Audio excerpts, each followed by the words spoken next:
Hey girl, Here. what's up? What is going on? Sorry, I had to play this theme song. Theme Oh, song no by worries. Slimcat78, y'all. How are Yes. you doing? This is our Listen, when you first come in time and stuff meeting. with beats by Slim Cat, you gotta look. It's a day. My day just got amplified. How are you doing? I'm good. How are you? How was your day? You know, it's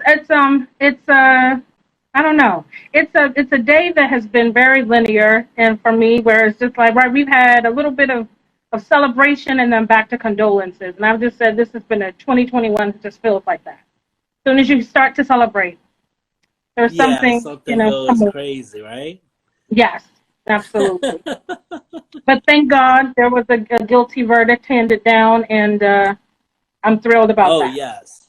Oh yes. Thank goodness. Yes, baby Because yeah, steps people are are set. out there ready.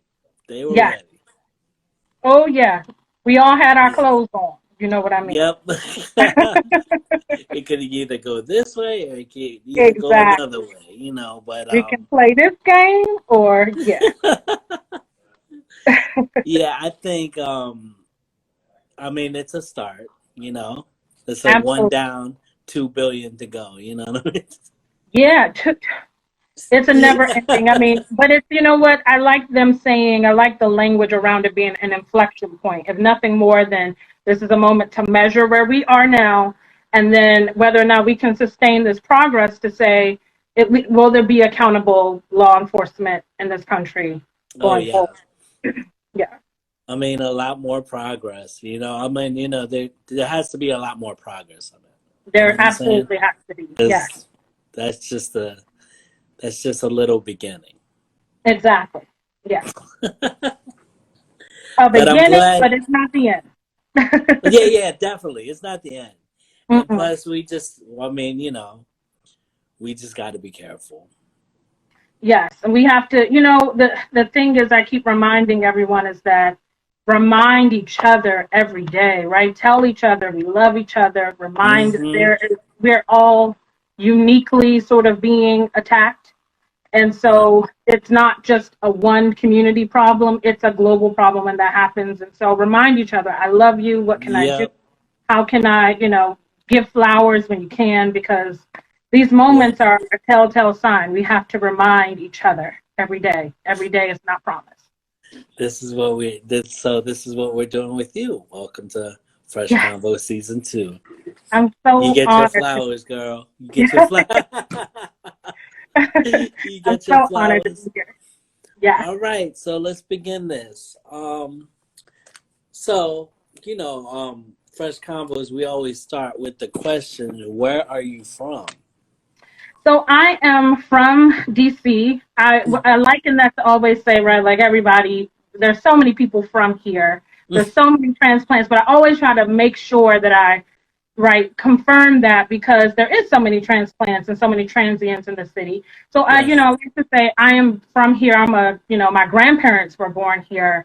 And so I'm a third generation, fourth generation Washingtonian, I guess.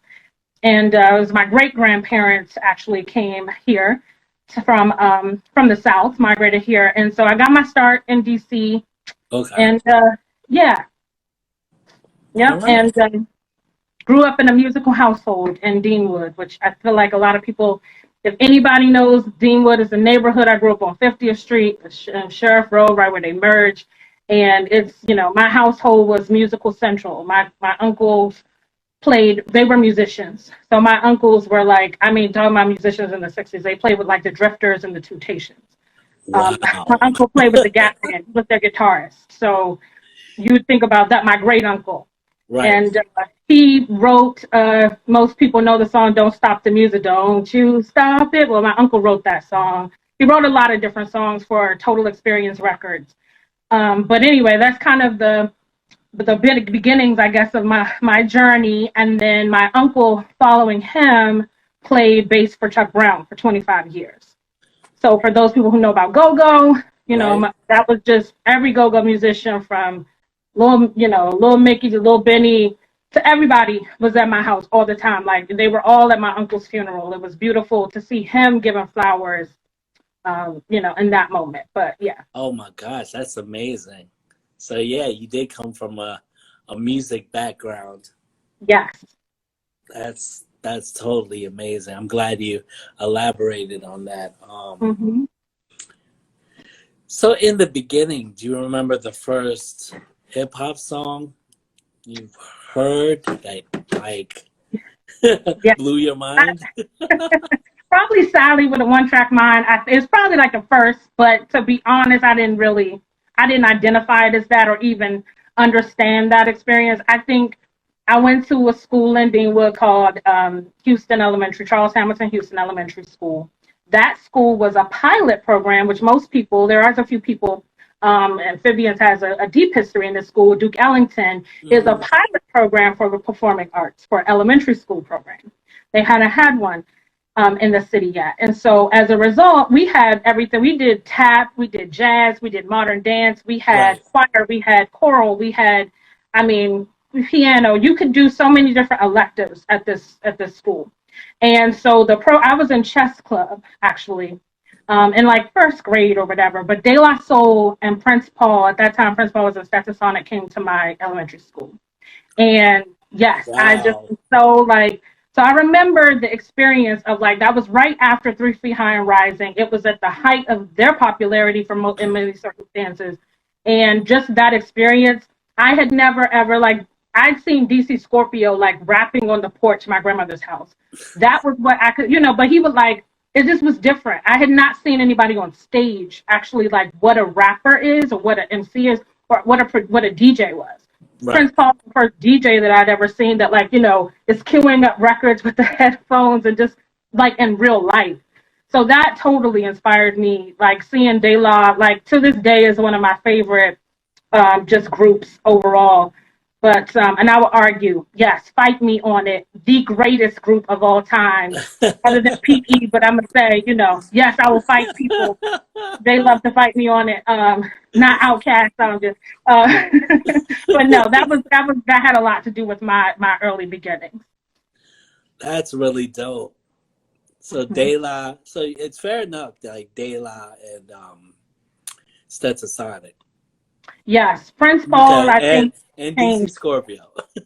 Yeah, DC Scorpio, because he was the first person I ever saw kick a rhyme, but it wasn't on the stage. It was on a porch and freestyle. Yeah, and I mean the top rhyme, where he was a master at that. He could use anything on the street. But we had this guy in the neighborhood named Reginald Fraley. I see it's hard if you don't live in St. but we had this guy. He used to be everything man. You want a mattress, Reginald Fraley got you. You want a TV, Reginald Fraley got a TV.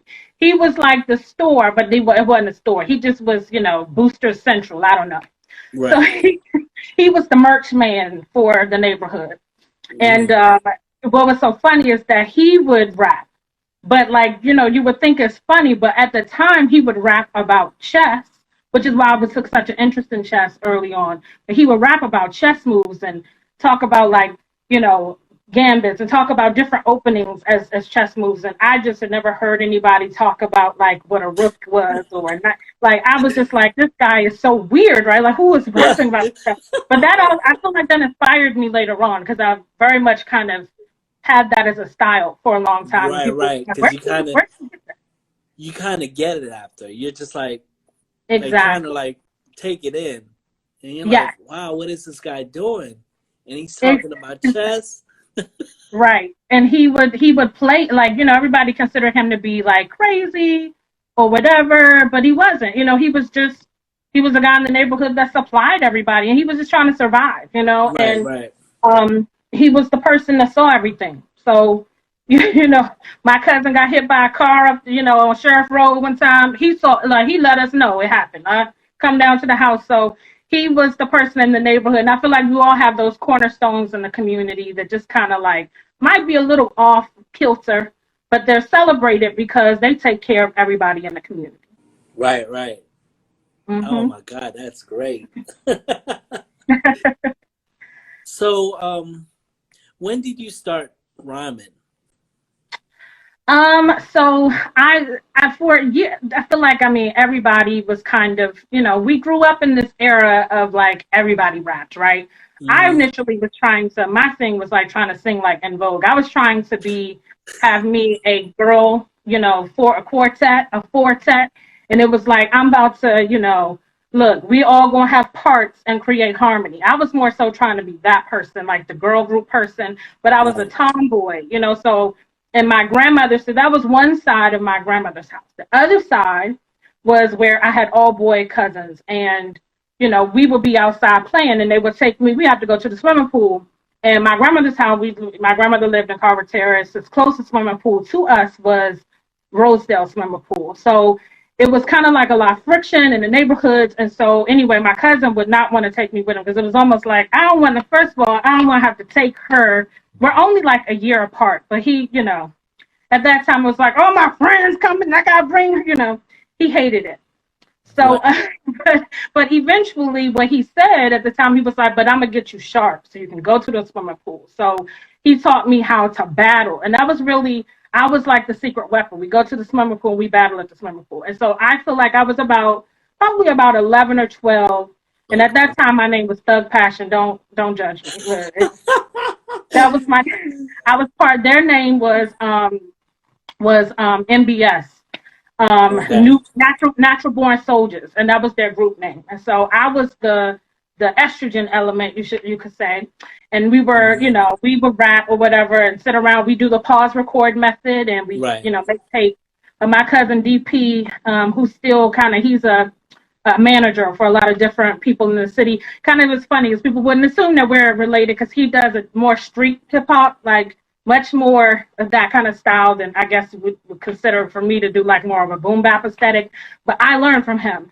Right. And he just would tell me, like I said, I was probably 10 and he like gave me the chronic and he sat me down, gave me a piece of paper, said, write every word down on here. Every word, every time you hear a pause, every time you hear every time, Rage says this, Gruff says, I want you to take it down. So I did that. And that was kind of my blueprint. And so I started filling that in with my own rhymes. So I probably was about 9 or 10, which is so horrible. I would not let my son listen to the chronic. And he's 10. But, in that era, listen, total difference. Wow, I can't believe your name was Thug Passion. I'm just... Yeah. See, found that funny. Yes. I mean, Thug but Passion. people have to start somewhere, right? You know what Yeah.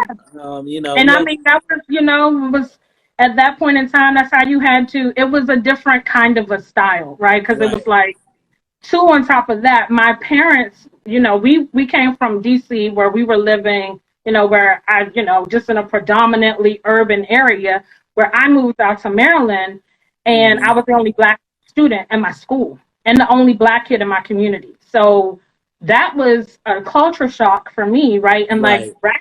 I feel like hip hop in general was a friend. It was like my best friend. It was like all I had was my Walkman.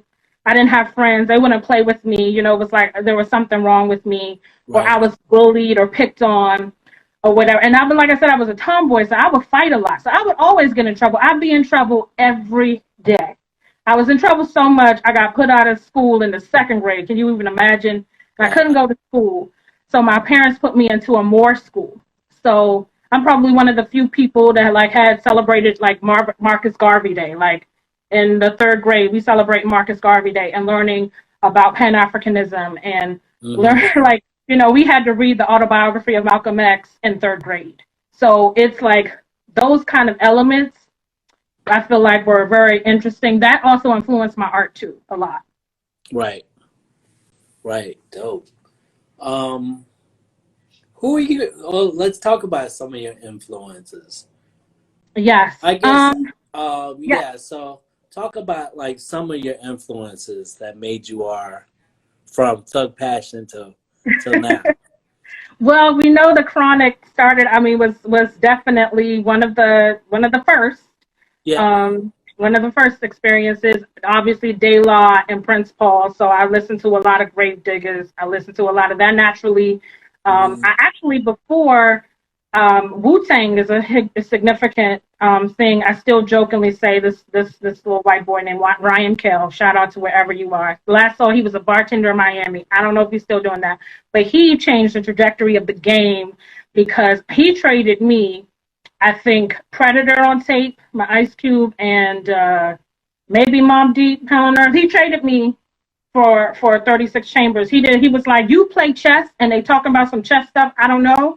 But and it's a lot of like kung fu stuff, and you like to fight. This is what's his word, and so he gave me that tape. I don't know, maybe we're in fourth grade or fifth. I don't remember, but he gave me that tape, and that was like, for me, I studied that. Like I was just Mm-hmm. engrossed, and I mean, it changed the trajectory of everything I did Mm-hmm. because it combined all the elements of things that I liked, which I was totally. My father is a huge kung fu movie junkie Right. and a western movie junkie, so like spaghetti westerns are a huge thing, and my grandfather loved spaghetti westerns too.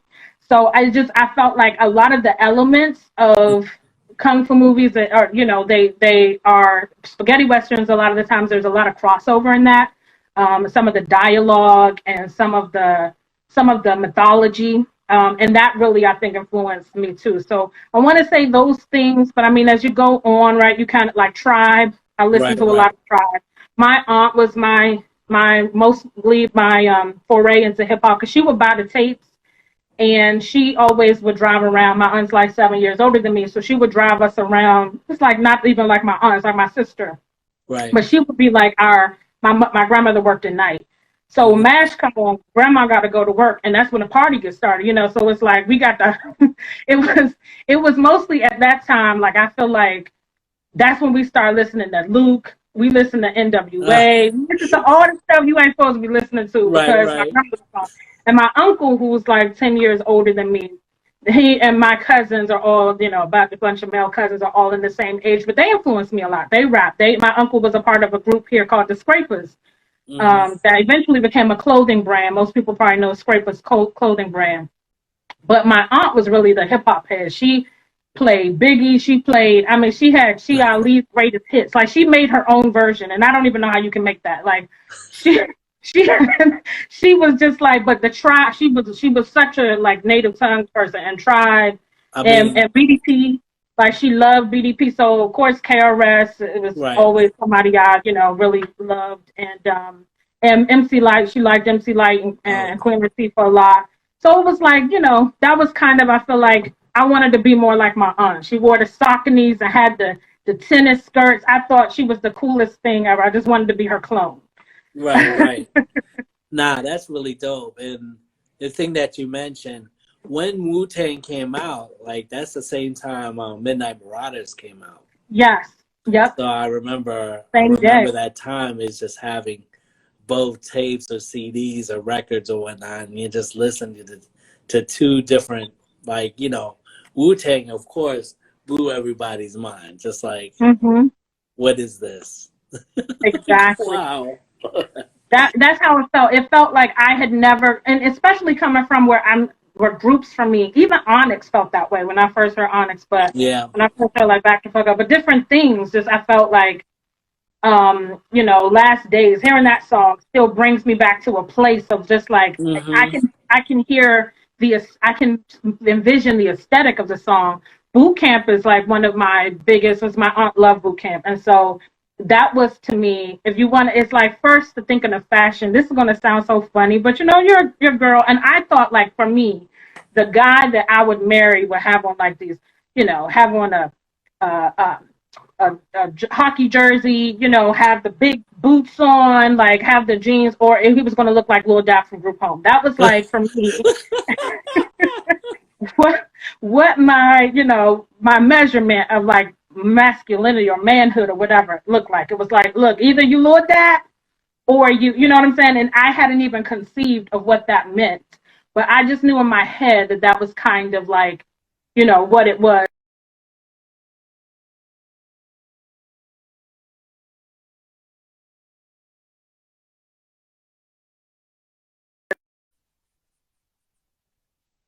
And yeah, he was so excited to hear that. But it was like, by that time, like, you're, not a chance, I bro. bet you he was honored. He was honored to hear that. Like, oh, really? Yeah.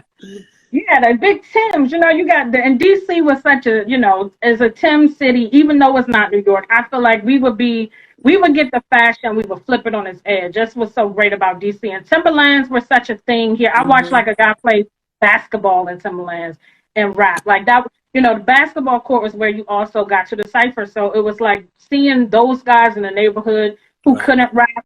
And for me, that was more so sitting around just seeing like, it was like people just talking shit. And everybody knows, and I'm not insulting nobody from DC, but we all know how people from when you can't rap and you from DC, everything is I motherfucking play with my motherfucking Knicks. That's just the framework. It's like, hey, here, that's just it, right? I don't know what that is, but I would just always be like, I felt like it was my responsibility to get in the cipher and be like, I'm about to hold on.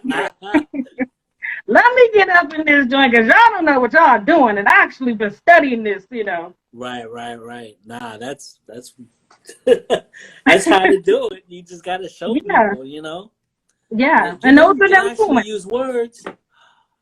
Exactly, and you fool yourself. You push yourself, and that was the thing. Because my cousins would stick me and be like, "You can rap against anybody." They put me in there and push me, and that was something. So I never really felt like.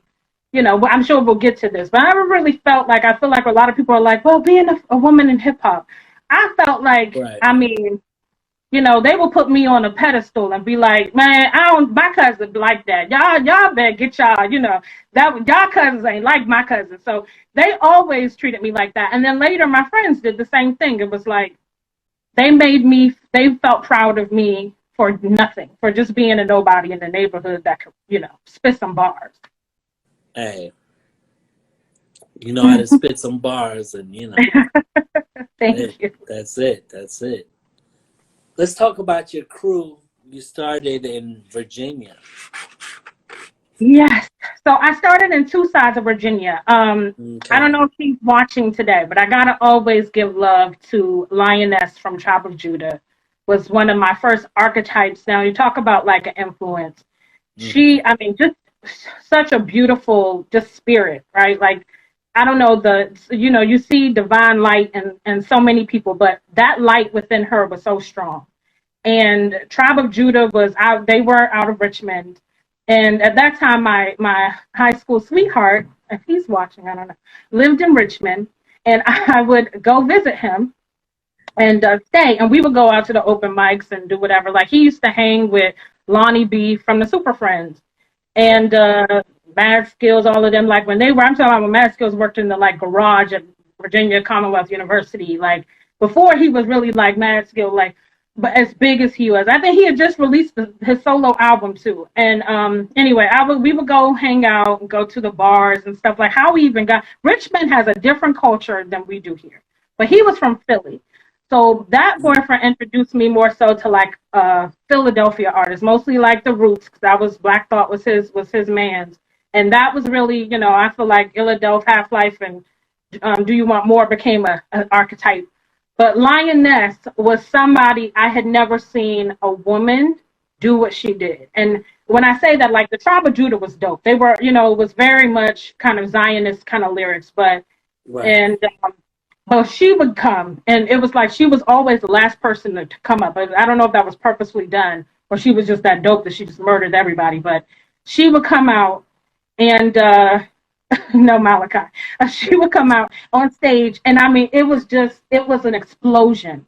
Lyrically, performing wise, she was the smallest thing on stage, the tiniest thing on stage, but then she just seemed the biggest thing. It was the first time I'd ever been starstruck.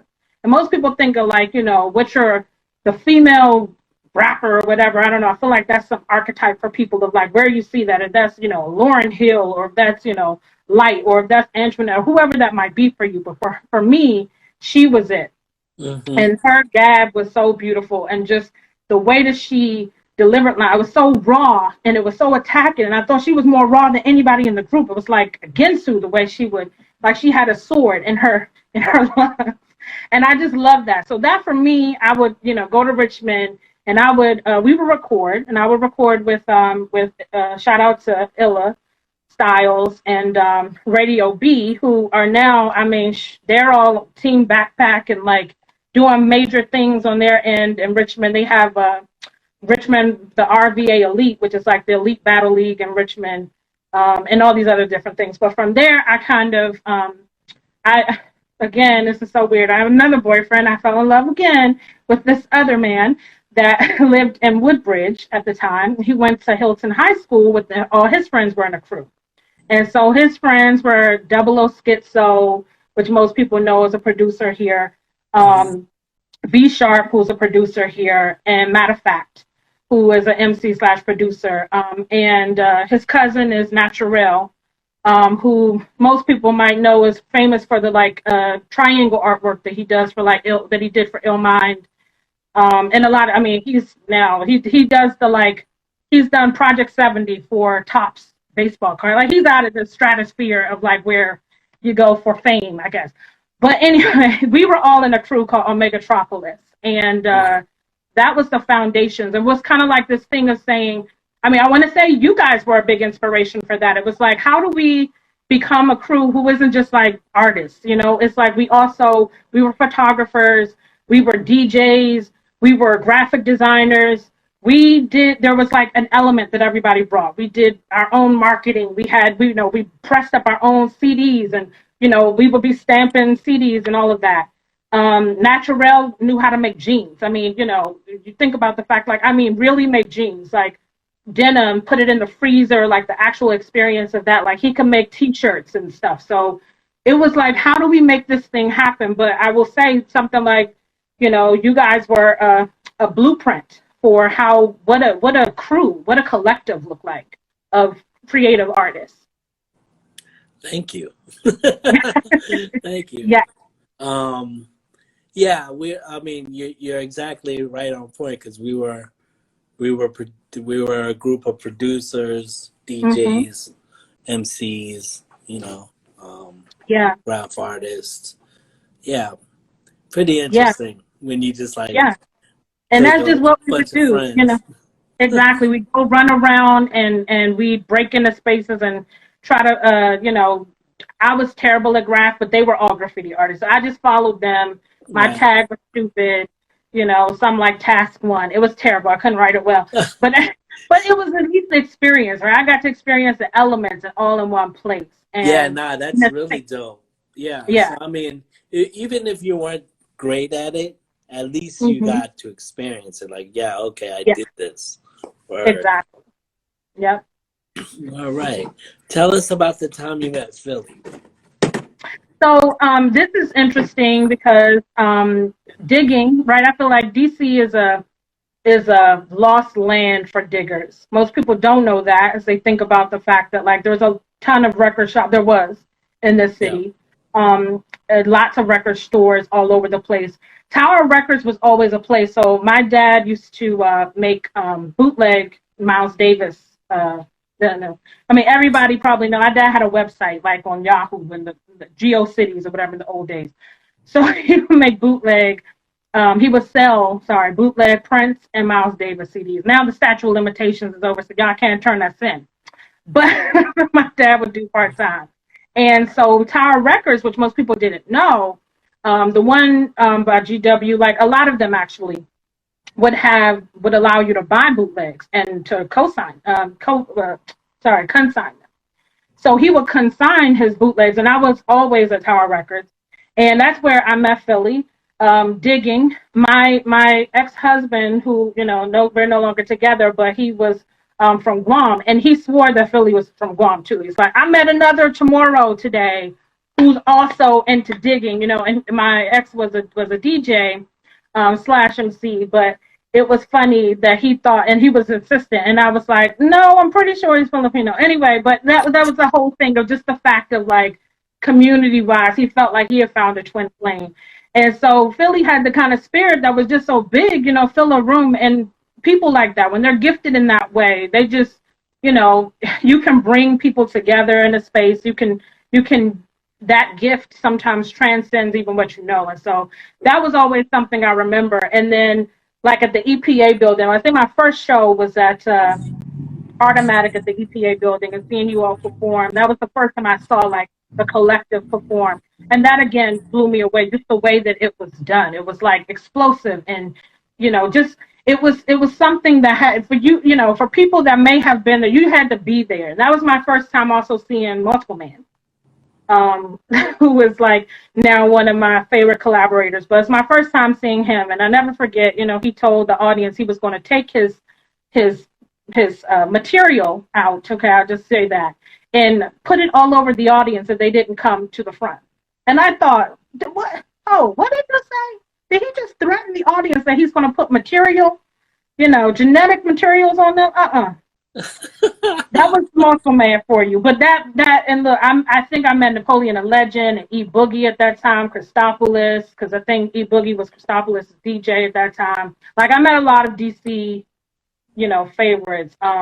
So that like Automatic was a thing. Shout out to Kamani for booking me for that. But that just kind of Multiple Man in that way intrigued me because I never heard anybody speak like that. And I was like, I don't know, but I gotta do. And he, had this song on the Metro line. I mean, everybody got some. Yeah. And he was fresh out of St. Elizabeth. I mean, y'all know Multiple Man. Come on, he was fresh out of St. Elizabeth. I had never seen anything like it before. But Multiple Man got around. He knew how to network because he was recording with my uncle at their studio for Scrapers. So how he was recording with him and at the same time, doing the stuff that he was doing. So everybody knows him in the city. And that's another person I feel like, right? It's all these different, Philly being one of those kinds of people, you can uniquely bring people together in a space that may not even necessarily be. It's not that they're kindred spirits or not that they're actually twin flames or that they belong together in the same space. It may be because they're completely disparate and completely separate. And that's okay to have like those variations and those, differences and like be able to uniquely do that. It's not that many people, I don't feel like there's any left in the city that can do that. I hope one day we'll have, maybe there'll be somebody that will take that spirit and recraft it. Right. So what is your U Street experience? Yeah, so I feel like I was always too young. Yes, Multiple Seats and Multiple Man as a character, and that was an understatement. Yeah. Mm-hmm. But my U Street experience, I feel like I was too young to get. I would try to go to Erico's. I would try to go to City of the Union. I could never get in. I will say there was a lot of babyface people who probably ain't that much older than me that was getting in places. But they knew people, right? They knew how to network and talk to people. I didn't have that skill down, or maybe the confidence to just go and try. So I would sit outside like everybody else, and like we all freestyle outside. And there was a lot of us. I remember Watusi when he was Dave. This was the old days before he was Watusi. He'd be out there. A lot of different people would be out there. Face was always out there. And you just kind of fall in, you find your space and find your tribe. And it was like, that was the great thing about U Street. There was always a place you could find, you could belong. Wow. And I just remember the feels of like feeling like there was community in that space and feeling like I was also in a Black centered space where I felt completely safe.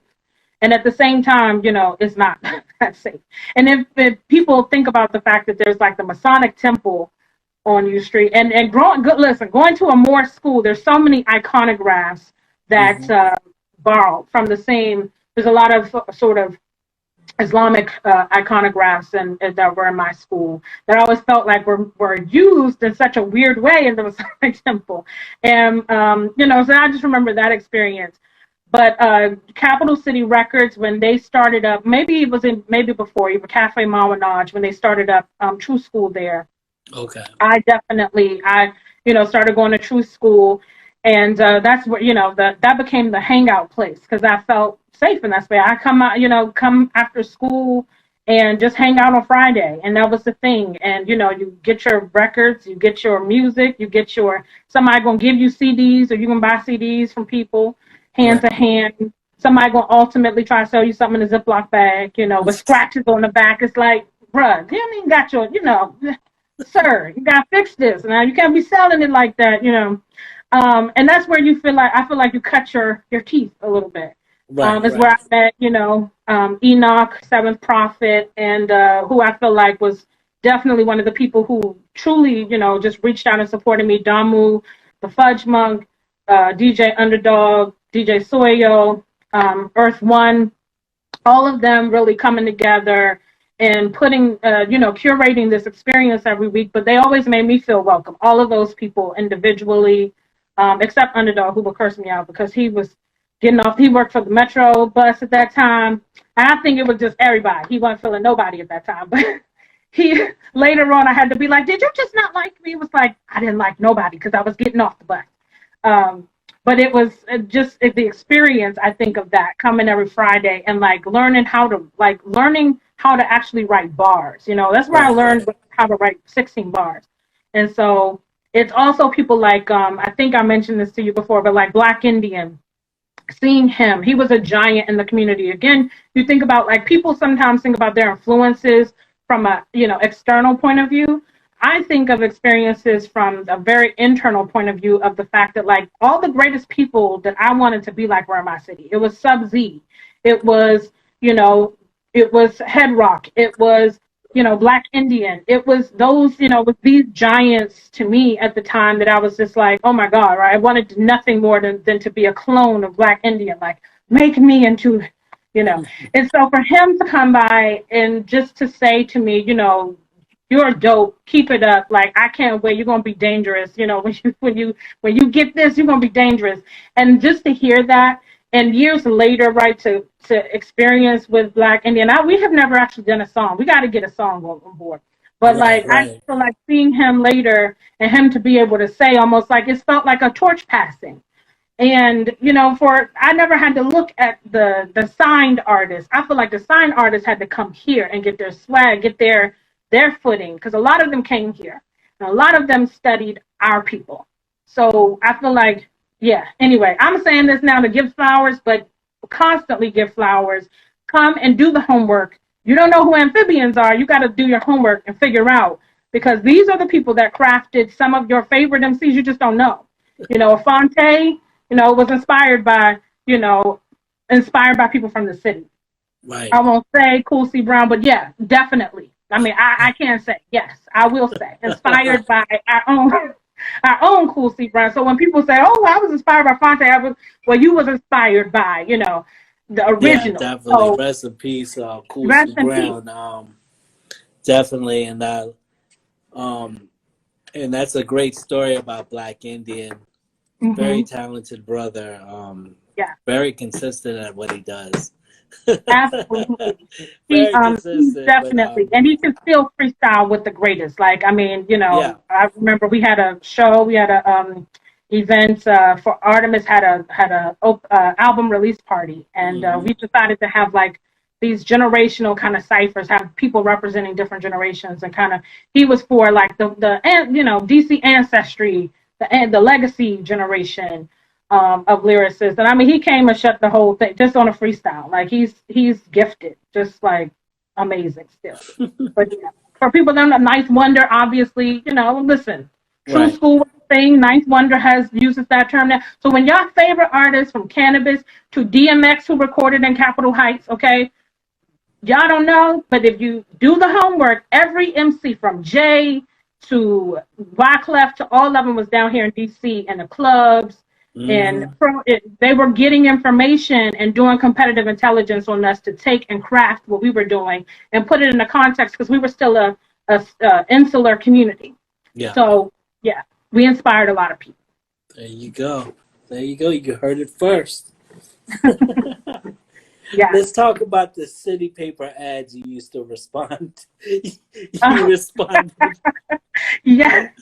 So you know what? It's so funny. I would totally listen. I mean, I was a kid, and the city paper was like a Right. thing. You look at the city paper, it's how you find, you know, summer jobs, how you find everything. But I would look in the city paper. That's the first time I saw an ad. I believe RBI had an ad and Kamani Onku had an ad, and I responded to them both. I reminded RBI of this some time ago. RBZ, I love you. But because he totally was like, I ain't got time for these little people. Like, don't email me. I mean, at that time, it wasn't even, I don't even know if I was emailing so much as I like, you call people on the phone. And, but Kamani actually called me back and like engaged with me and all of that. And I feel like just welcomed me. And he was starting to kind of Sister Rock a Mic and B Girl Manifesto. And he was booking me for events for that. And like, it was really, really honestly, I mean, outside of an open mic experience, my first time performing. And that experience at Artomatic, I got booked for that based on Kamani's suggestions. Right. So a lot of those things were all like, because he just took a chance and was like, you know what, I'm looking for some, some talent. But, and I mean, it was fun. It was like, I used to get in that city paper and look, I've beat so many people. And it's just a sign. It's like later on, that's how email was, Right. We're going to talk about the message board, so I'm going to wait about that. But, like, we'll come back to why that's so important, how that led to my message board life. Oh, okay.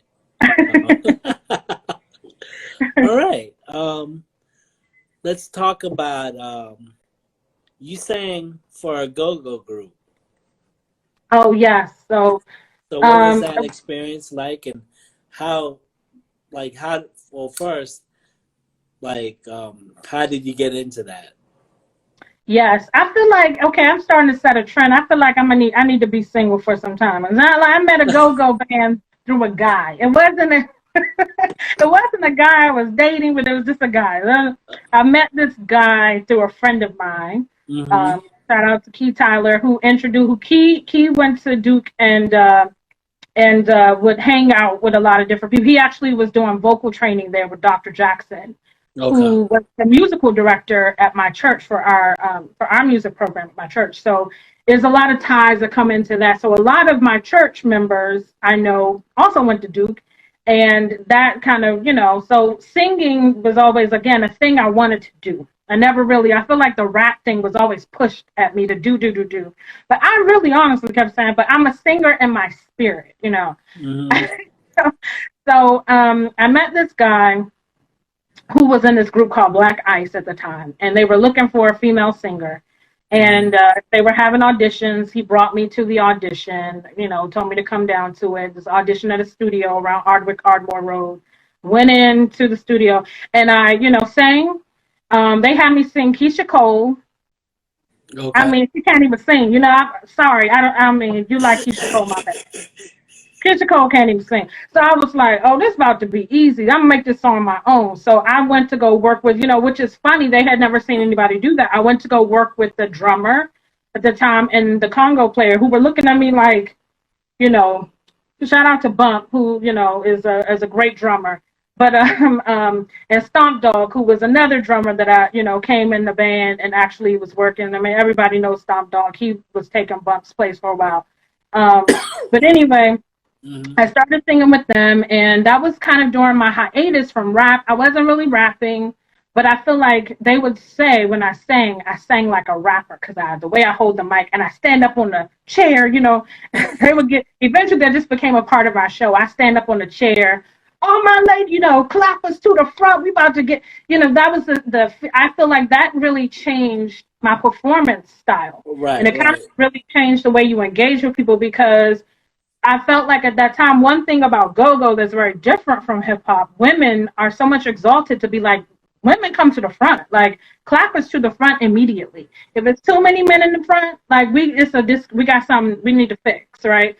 And that was very evident. And so having a woman on stage even was important, right? It was like, I was right in the middle of the stage. All the guys flanked me. And even though we didn't have like a lead singer, I was a singer, there was a male singer. The male singer actually became my son's father. So the male singer in that band. But we would sing, we were both the singers. It wasn't like he was a lead or I was a lead. We sang and harmonized with each other, but the attention was focused exclusively on me. Everybody in the room was like, I'm looking at you, right? So that was very different, I feel like, from what my experience was in hip hop, where I had kind of been taught a little bit more to shrink myself and kind of hide the fact that I was a woman. It was like, I am, but I gotta act like I'm a dude to get people to like me, or to get people to kind of give me props, right? in that space, it was like the more you can celebrate your womanhood, the more you can celebrate your just walk in your truth of who you are, the Right. better you are. And so I sang with Black Ice, and then that band was kind of a break off of this band called Elevation Band, and Elevation Band wound up getting back together. I think they're getting ready to have a reunion thing. It was like all guys in the band, and the lead talker from that band had gotten murdered, and it was a really sad story, but it kind of uniquely brought them together to say we need to keep his legacy alive. And so I came to sing for that band too. And yeah, I just feel like I learned a lot, because like we were open for Backyard every week at Echo Stage, like we had a residency there, and at Marigolds. It was just like performing with Backyard, you gotta be on your A game. We Right. had dances, like yeah, you gotta have a dance. It was all a part of a show, right? And so it was like, how can you reinterpret these songs? And so I'm singing Marsha Ambrosius, but I gotta sing it our way, and we gotta put, look, we're gonna put an ice cube in there in the middle of it, So I think they appreciated the fact that it was like, Lord, please murder my enemies. And I could, we could flip that and be able to roll with it. And it was like, hold on, we'll have a singer that can just instantly do that. So anyway, I love singing in go-go bands, because it's just, there is no greater performance to me than being Right. able to keep up with, rototoms and with timbales and stuff. That Right. you got to be on your game. Nah, that's great. And Hmm. people should know that you're in a go-go band and that you do sing. Yes. Yes. But that's great. You got to sing, and did you get to rhyme on stage as well? Like you So just here's did, the thing. or I always think I was too heady. So it's funny, because the rapper, the lead rapper in my band later, I was close with him. Shout out to Lee Ron. He's with VIP band now. But anyway, he would always say to me, "How come you ain't rap when we was in the band?" I tried, but they wasn't ready for like what I do. You know what I'm saying? I felt like the style that they wanted was more of like a show style. It's not like supposed to be lyrical. They would have Mhm. one guy kind of be like the street rap, and then they had this girl. The girl was Mercedes, or anybody who knows Sadie's. She was the rapper in the band, and anyway, so she rapped in the band. I will say that like I felt like it was just not the style. Like I could have flipped it, but they didn't. They weren't ready for that. I did rap in Black Ice, but that was much more of a like that the band style was not playing like top 40 covers. So the other band that I was in, Elevation, was trying to do like top 40 Okay. covers, the Nicki Minaj stuff, I wish I could have this moment, the Drake stuff, please excuse my hands, the Trey Songz stuff. It was a different kind of a feel. Right. So Right. I wouldn't have been the best person to deliver that anyway at that time. Anyway, Okay. but yeah. Nah, that's great practice. Good. Yes, it was. You know, even though you're doing covers, it's great practice for what you're gonna do for yourself later with your own Yes, material and stuff. So for arranging. Mm-hmm. that's awesome. All right, I'm gonna name two people, and you're gonna tell me what they mean to you and why, how you met them. Only two people, because before you mentioned the other two people. So two people, and I will start with John Robinson. Yes, John Robinson, a mentor to me. Boy, I remember again talk about like how interesting the world gets connected. I was online. I met John Robinson through email, right? Like so, I like my little AOL account. But I emailed. I had bought Signs of Life. I was, Mm-hmm. just it, really. I loved the whole. I just loved the aesthetic. I loved the album. I loved everything that him, Willoughby, and ID Four Winds were putting together. Right. And I just was like, I want to be I don't know how to be a part of this, but I'm so, intrigued. So I reached out to him by email. At that time he was a little shy. And, and yeah, he would mentor me. This little kid, I would record songs and I'd send them to him, and he would, tell me what he thought. He would offer suggestions. He would tell me, what a hot mic was, right? Like I didn't even know what a hot mic was. I was recording on 4-track. He'd be like, okay, this is one, yeah, just different stuff like that. Like he taught me the element of like what a loop was, like how to speak to, as I was doing production. I was like doing my own production and Right. trying to produce.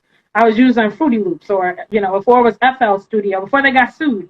But I was, just trying to make my own stuff and record my own stuff. And Right.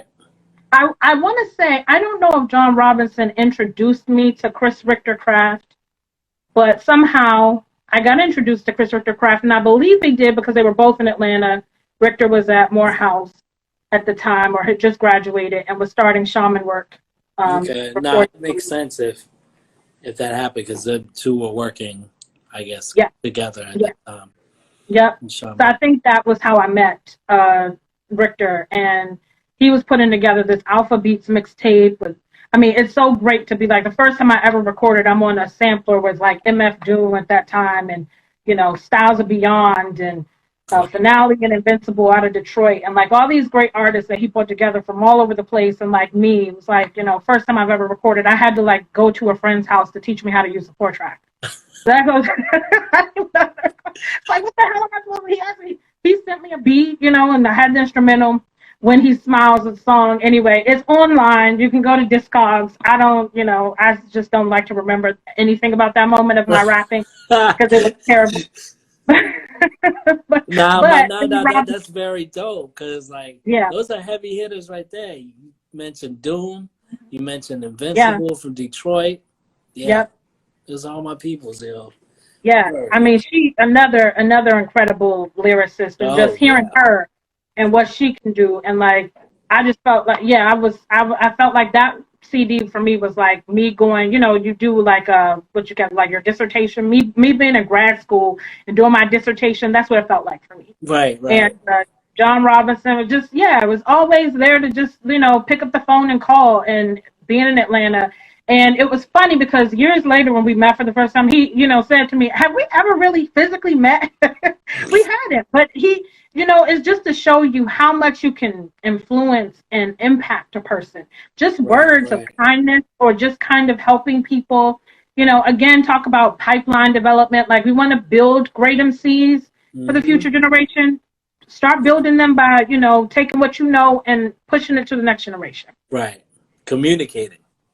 Yes, exactly. Just like you did. Word. Mm-hmm. All right, so the second person is Shatangua, a.k.a. Chakra Ashra. Yeah. Okay. He's in here.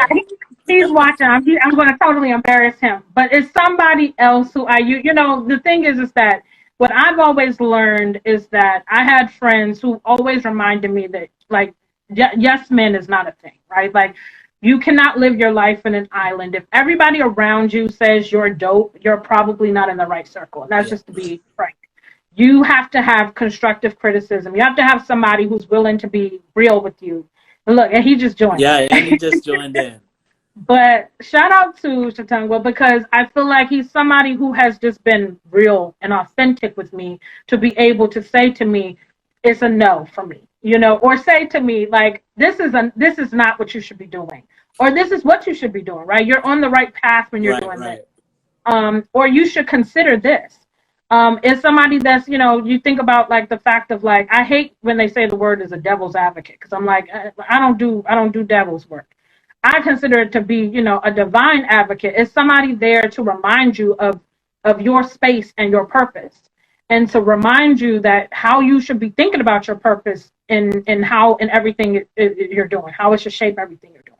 So shout out to Shatangua for being that temperature, for me, because he's honest and he's raw. He's going to tell you if you don't like something, you're going to know. I see people saying he's dead. Yeah, you're going to know. Well, like most of the time. Yeah. It's very rare. Very exactly. Rare, but he means it in a great way. Like, you know what I mean? It's not disrespecting you, but if you can sound better, it definitely can sound better. You know what I mean? It can sound better, and it can exalt you. And as somebody, again, getting out of that yes man archetype, you have to be able to say, my music is supposed to be subject to critique. There's someone else going to hear this eventually, and they're going to critique it. So I need to hear that in a space where I feel safe to say, like, I want you to say, this is not it for you. This isn't the path you should be taking. or you know what, or this is something that you did really well, and like you should continue. Right. Or you know, when you get into that, like, you know, you get into the echo chamber of thinking like everything you do makes sense. Sometimes it doesn't. You like, does this make sense? What I did here?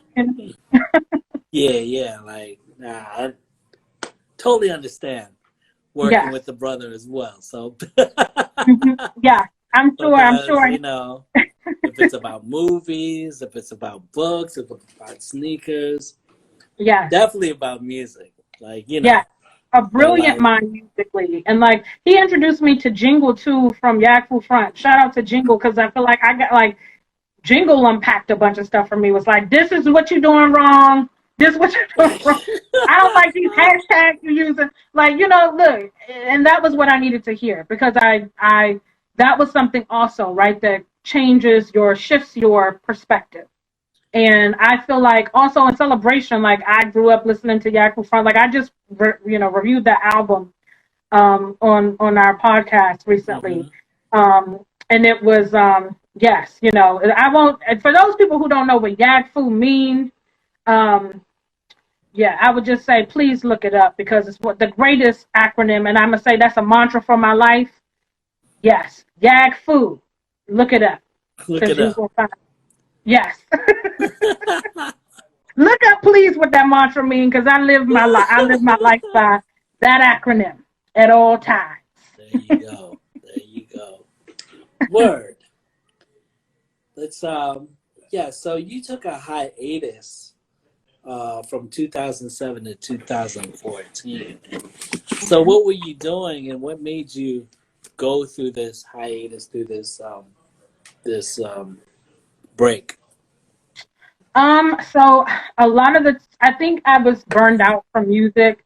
To be honest, I feel like I was just done. I was just kind of, I had my heart broken, and everybody knows about heartbreak, right? When you have your first, yes, some cat knows left field, yes.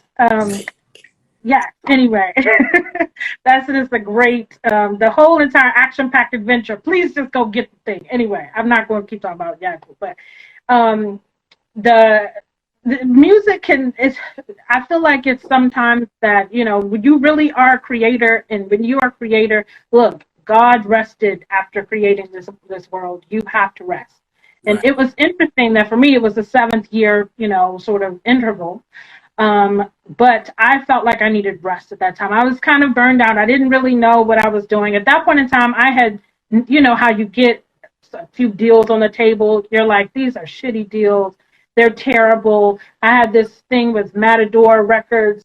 It was like so frustrating. I was in this girl group. I had never even met the other MCs. It was called Journey Truth, like based on Sojourner Truth. I had never even met the other MCs. That's how crazy the music industry is. It's just like, put you together with these people.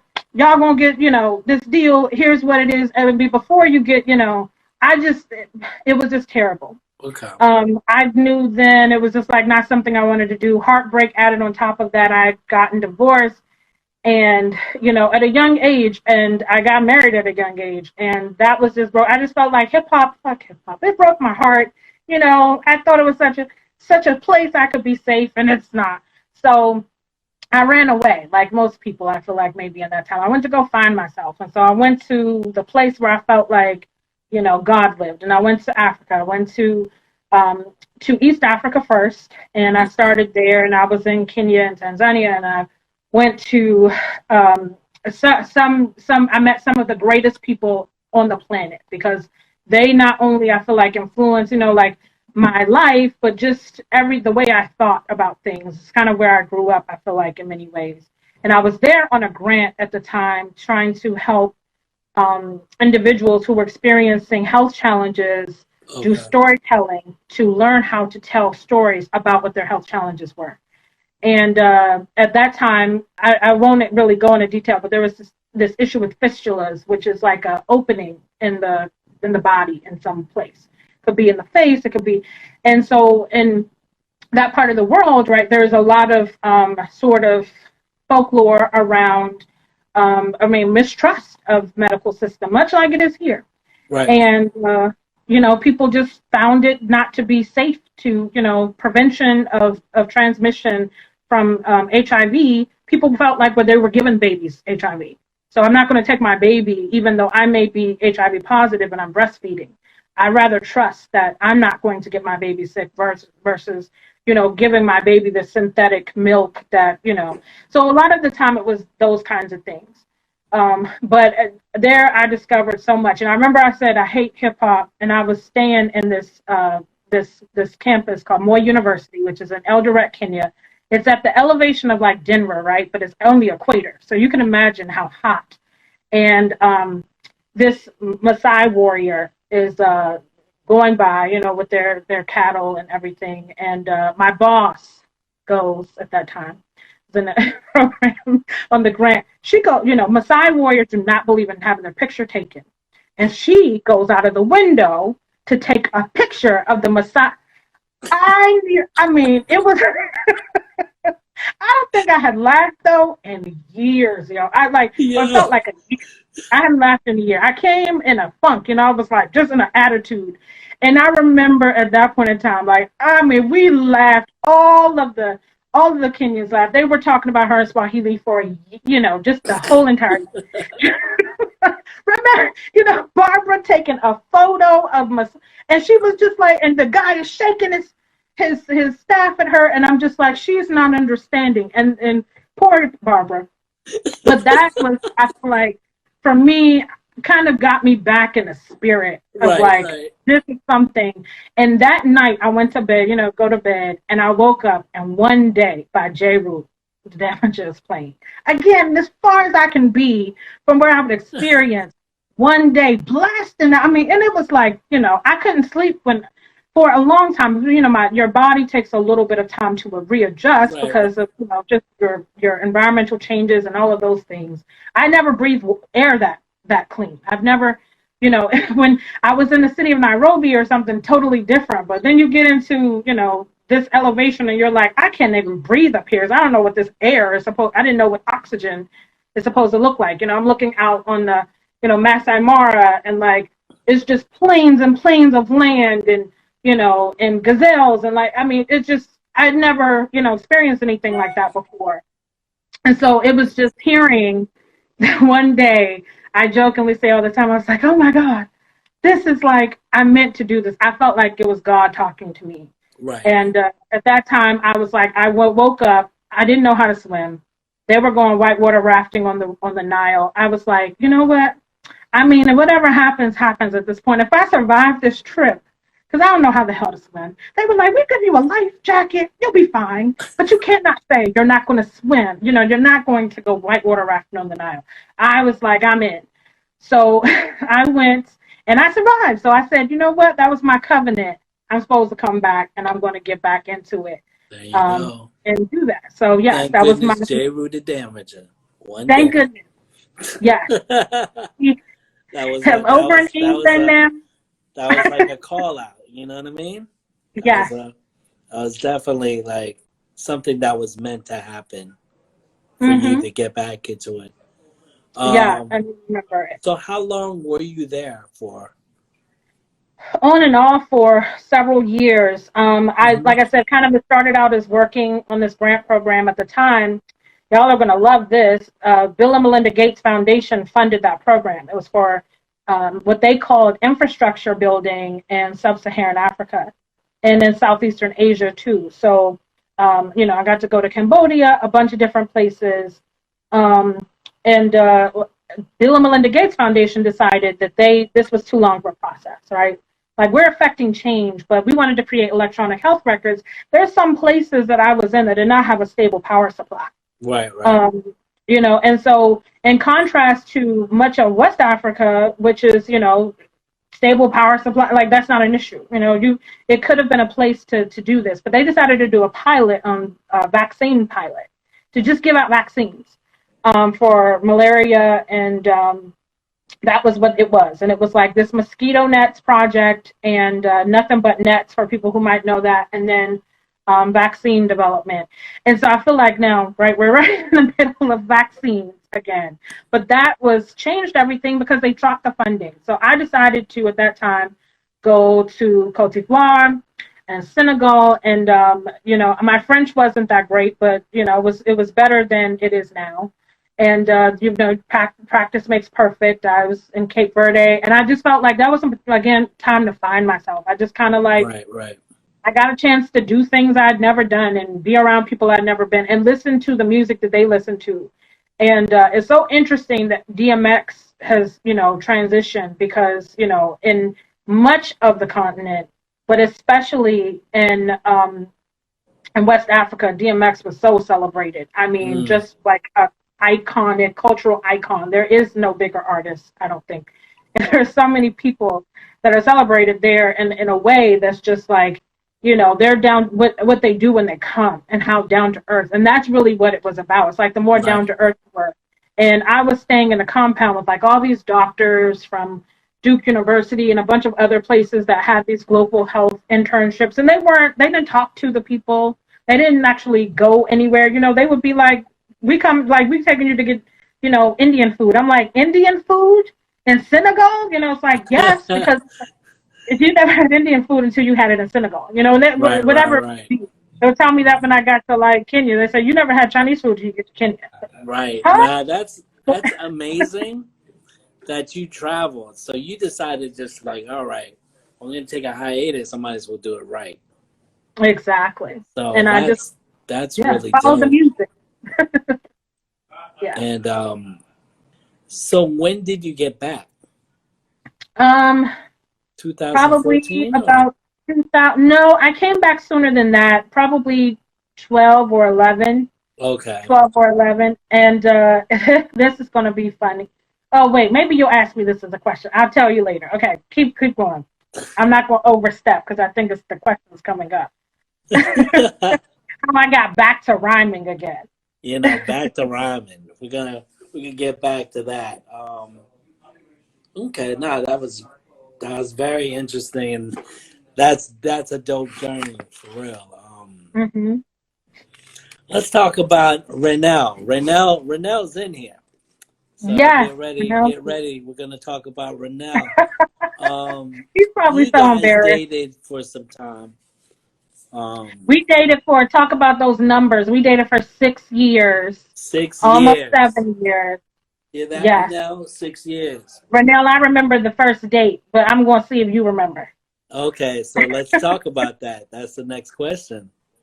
So yes, you had an infamous first date. We had an infamous first date because Renell. Okay, so Renell and I met Renell through Artemis and Flex Matthews when they were at FarXP. Another person who's in here. This is an interesting tie-in. So I came out to Enoch Seventh Prophet had this Green Party show, and YU was performing.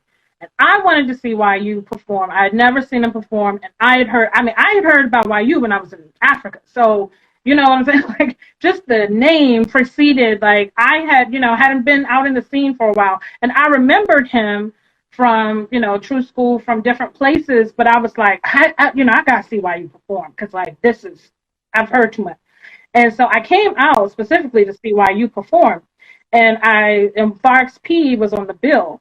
And at the time, I was expecting, I thought Far East Project is what I thought. And I was expecting, a bunch of, Eastern guys to come up, and I didn't know where. Is this going to be, Far East, a Chinese hip-hop group? What is this going to look like? And it's Flex, it's Artemis, and it's Renell. And it's like, oh, okay.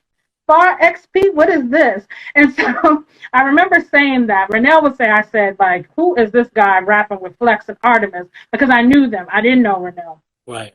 But, needless to say, I saw them perform. I was like, they did such a dope, it was such a dope performance. YU was a dope performance too. I remember stalking him outside, being like, I got to do something with you. We still haven't done anything together either. So YU, I keep asking him, but I keep failing to deliver. So YU, get on that. YU, we gonna do it.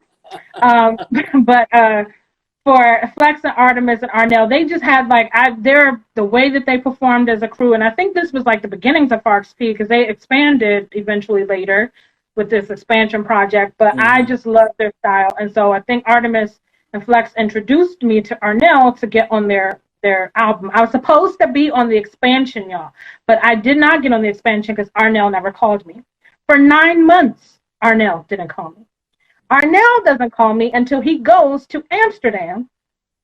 He's in Amsterdam, and he calls me from Amsterdam to ask me to go on a date. Not even about an album. It's like, sir. But anyway, I must have been intrigued. I must have loved what he was suggesting. So I said, absolutely, I would love to go on this. No, Enoch did not introduce us. Arnell's wrong. I I would love to go on a date. When are you, coming back to the? So I mentioned to him, like, I went to Amsterdam, never made it out of Schiphol. I was like floated around the airport for 11 hours. He was like, you idiot, you should have went to this place and this place where you wanted to lay over. You could have done this. I was like, well, what Sunday I'll go back and you can be my guide. But at that time, our first date he was performing at this, but he's like, it's going to be this 20th anniversary of Souls of Mischief, 93 till Infinity. So, it's one of my favorite albums. I'm like, Souls and Hyro, I'm such a Saphir fan, just a West Coast hip hop fan. I love Saphir. I call him my hip hop daddy, talk about influences. It's somebody that just disrupted what my influences had done. But, I thought, okay, I'm going to go and, we're going to this 93 till Infinity. And he was performing there. So I was coming to see him perform. And I thought, this is so, like, interesting. But at the same time, like, what a great first date to be able to, like, see firsthand, everybody, I got a chance to meet A+ and Festo and Opio. And, like, it was just really awesome. And be on the stage while they performed 93 to Infinity. And it just was much a tone setter. I feel like I had one comp. I chose her. Oh, wow. Okay.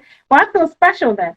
But yeah, it was so fun. It was so great. It was a great performance. I think Kane Mayfield also opened for that show at Rock and Roll Hotel. Great show. Probably one of the best shows I've ever seen. And I want to say, this is so weird to say on a first date, but I probably fell in love with Renell on that first date. Like, who else is going to take you to see Souls of Mischief? Like, put you on the stage as they're doing 93 till Infinity. Like, A+ is like right here. And it was so hot in the club, right? He's just constantly needing ice and putting it in his shirt and putting it in his face. And like, he's running on and off the stage. Just the experience of it. It was just chaos, and it was fun, and it was zany, and it was some super hip hop vibes to experience. So that was our first date, which I feel like was a tone for us being a hip hop couple, if you want to say, right. Which, people would more so say, wasn't, I never really considered it that, but that was really, I guess, the tone setter that we really were the hip hop couple, because I would say I fell in love with 93 till Infinity. I don't know when he did, but that was for me. Right. Great job, Renell. Great job.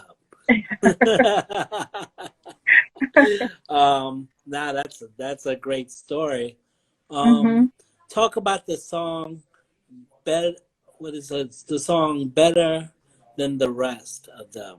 Yes. Okay, so that was, I think, the first song I recorded after the hiatus, because after Renell came back from Amsterdam, I don't remember, but anyway, it's shortly thereafter, we never got a chance to do the expansion.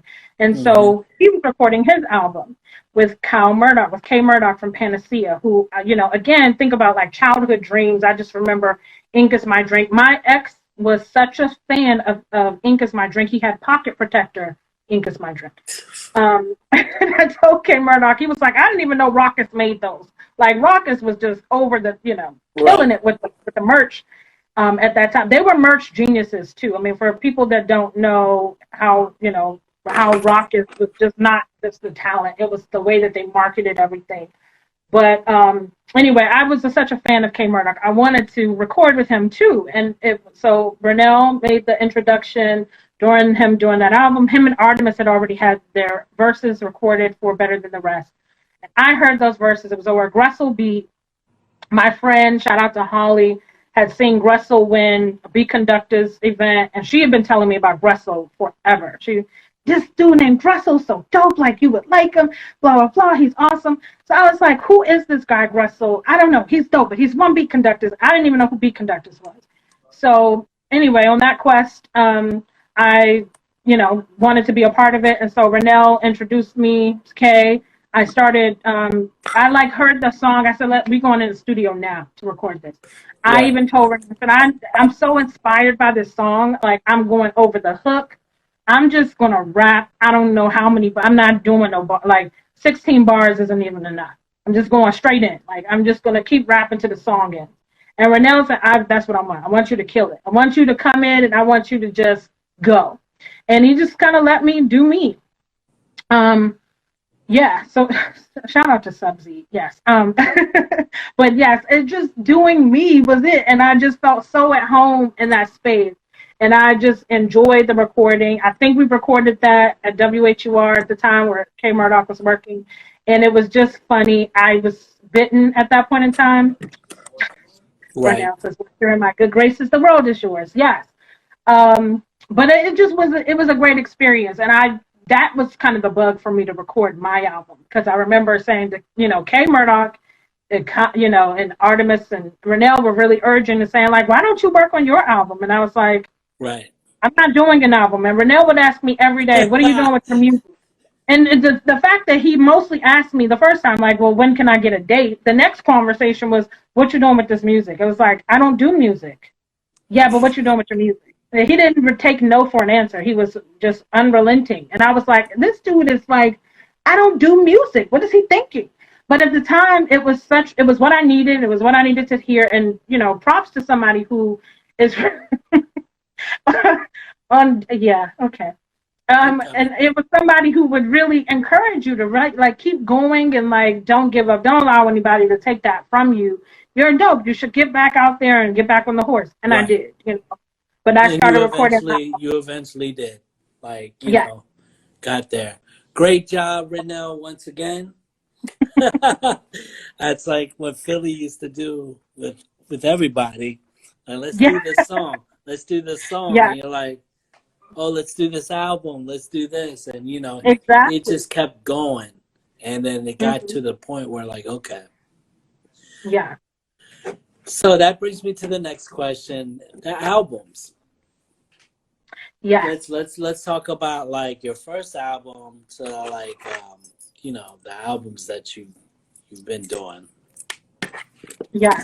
Okay, so that first album, I think, as Renell used to say, I used to write. Even though I was on hiatus, I would write all day. I had bars, and he's really right. On dates, I would really recite, like, I would just be reciting bars. I mean, thousands of them. And to the point where it was like, why? This is an album, all these bars you're spitting, you need to go put that on wax. And I think that was, for me, was getting that out. And there was an urgency to get those thoughts out that I had at the time, kind of coming off hiatus. So K Murdoch and, recorded my first album. I thought it was always interesting because at the time I was working in Baltimore at a local theater there, at a regional theater, and I was going to school at Trinity in DC. Right. And in between, I would be recording my album. So I didn't have time to write, when people say you write an album, I didn't have time to write anything. I would open up that voice note because I had an hour and a half drive to DC. Right. And before every recording session, whatever came out in that voice note, that was literally, I was sitting, transcribe it for a few minutes before I went into the booth. And K Murdoch would always say, Tia, you are crazy. I have never seen nobody work on an album like this. Well, tell them where you recorded. At WHUR. So it was funny because, Kay would be sometimes getting off work, where he worked at WHUR on the boards there in the evening show. For people that don't know, his uncle is Melvin Lindsay. So WHUR is a, birthright legacy for him. But so he would be, working the boards, and he couldn't even sometimes open the door for me. Who would open up the door for me? Joe Clare, because he had his show and like in the evening how hip hop could you be? I just felt like it was so funny. And my aunt's first job, shout out to that too, was at WOL, where it also was at WHUR's camp or Howard University's campus. So you just think about like how all of these things were like just couldn't be more magical.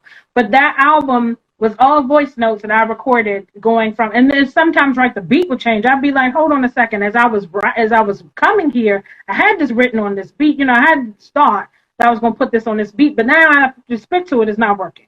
So I, it just gave rhythm to being able to make on the fly decision making, right. And like also kind of pressed me to be like, whatever. If my, forget having a pen game. If my ability to like off the top this isn't great, it's not gonna translate well. This still has to make sense. It still has to be fluid, and that was really where I learned how to do. Yes, we offer love. Suncat knows, yes. But the whole idea of like being off the, thinking about how to write a passage and doing bars. But I remember one thing that I would learn how to do, I call it floating bars. It means that I would be able to say, I'm going to, put in my voice note, maybe 96 bars. When I get to the studio, of course, I can't write 96 bars in a song, but there was such urgency to get things out.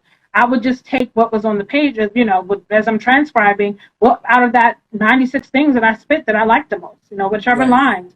And it's like when I say floating, because I'd always leave a couple of bars in there that I didn't want to use, but then sometimes those bars actually make it into the rhyme.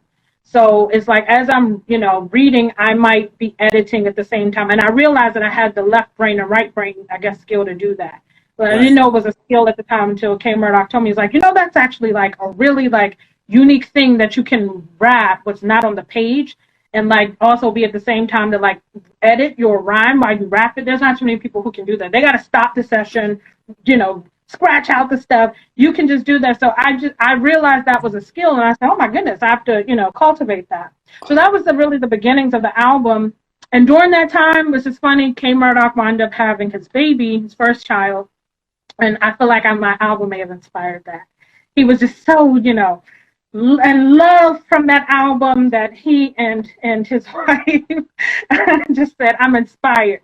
So we wind up having to split that album anyway into two parts. And it became, it was always supposed to be right where I left it, which right. was really supposed to signify like me coming back into the game, me coming back into, back home to DC, me coming back into music and hip hop, and everything was right where I left it. But it became Air, Human, Breath, Divine, which kind of took a more Afrofuturism kind of a style to it, and then the right where I left it, which kind of more so had like a boom bap aesthetic to it. But it was definitely, I think, like HL produced the beat on one of those, Air, Human, Breath, Divine. So anyways, like Amphbns be everywhere, y'all. Yeah.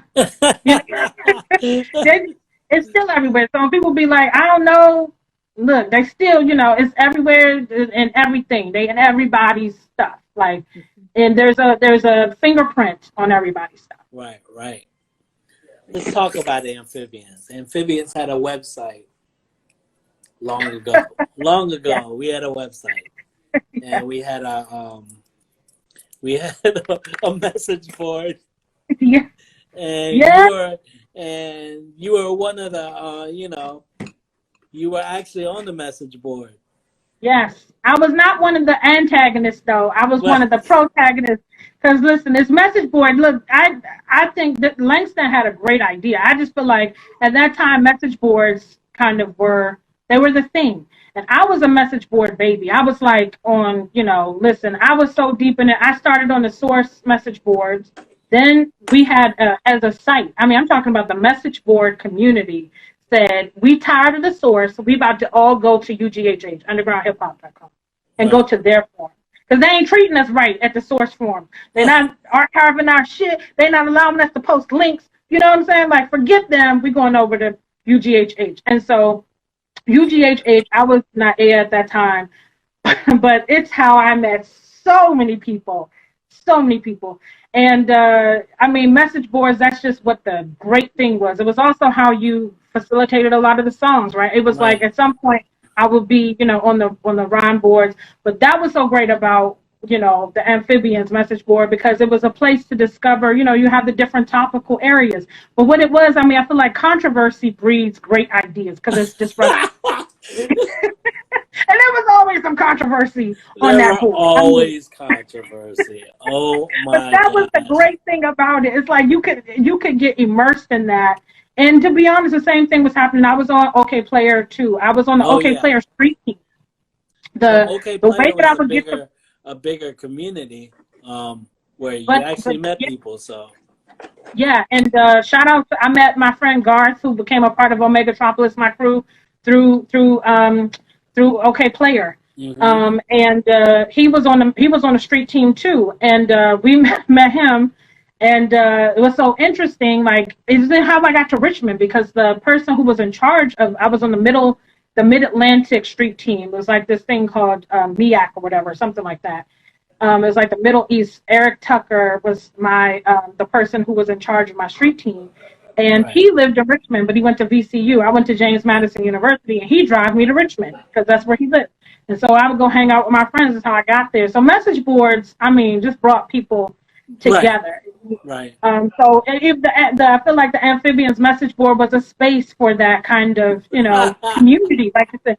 But online communities were like that, and I think it inspired me. I wound Right, up right, becoming a moderator on the Stones Throw message board, because I right. mean, like by that time everybody had a message board Everybody later had a on. message board, yeah. Uh-huh. And it And was a I good way mean, to communicate. I mean, yes, hmm yes, we fought a exactly. lot. I'll admit we fought a lot on that But joint that's for the no whole point. reason.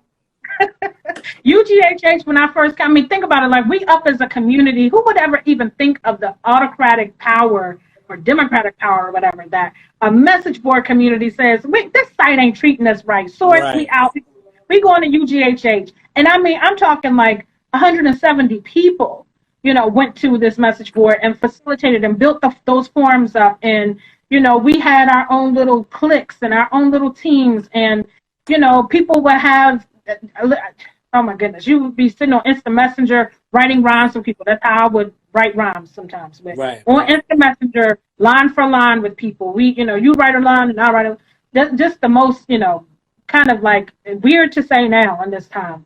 But there's a lot of message board rappers. I could name so many, including like Omen 5, who like has produced for everybody from 50 to the game. Like, I mean, but he started out on the UGHH.com message boards. Right. So, I mean, Zion Ilham, who became Rock Marciano, most people know, like Zion Ilham, he was part of Rock Marcy's crew in the UN. He was not Rock Marciano. But anyway, the fact that Zion Ilham started out UGHH message boards as a, rap on the message board. So the Amphbn site was just a place for, I can't even imagine, a lot of my friends, my crew, Megatropolis was on there. They Right. were everybody. That's where we went. It's where you go get information, and you go and you're able to look and see who everybody is. Where you're like, who is this Trevor Goodchild person? Let me look and see who this is. Who is this? And that kind of thing was so dope to have profiles for each person, and you feel like you know the person, even though you Yes. may have never physically met them. Yes. Now, big up to Langston who made that site, who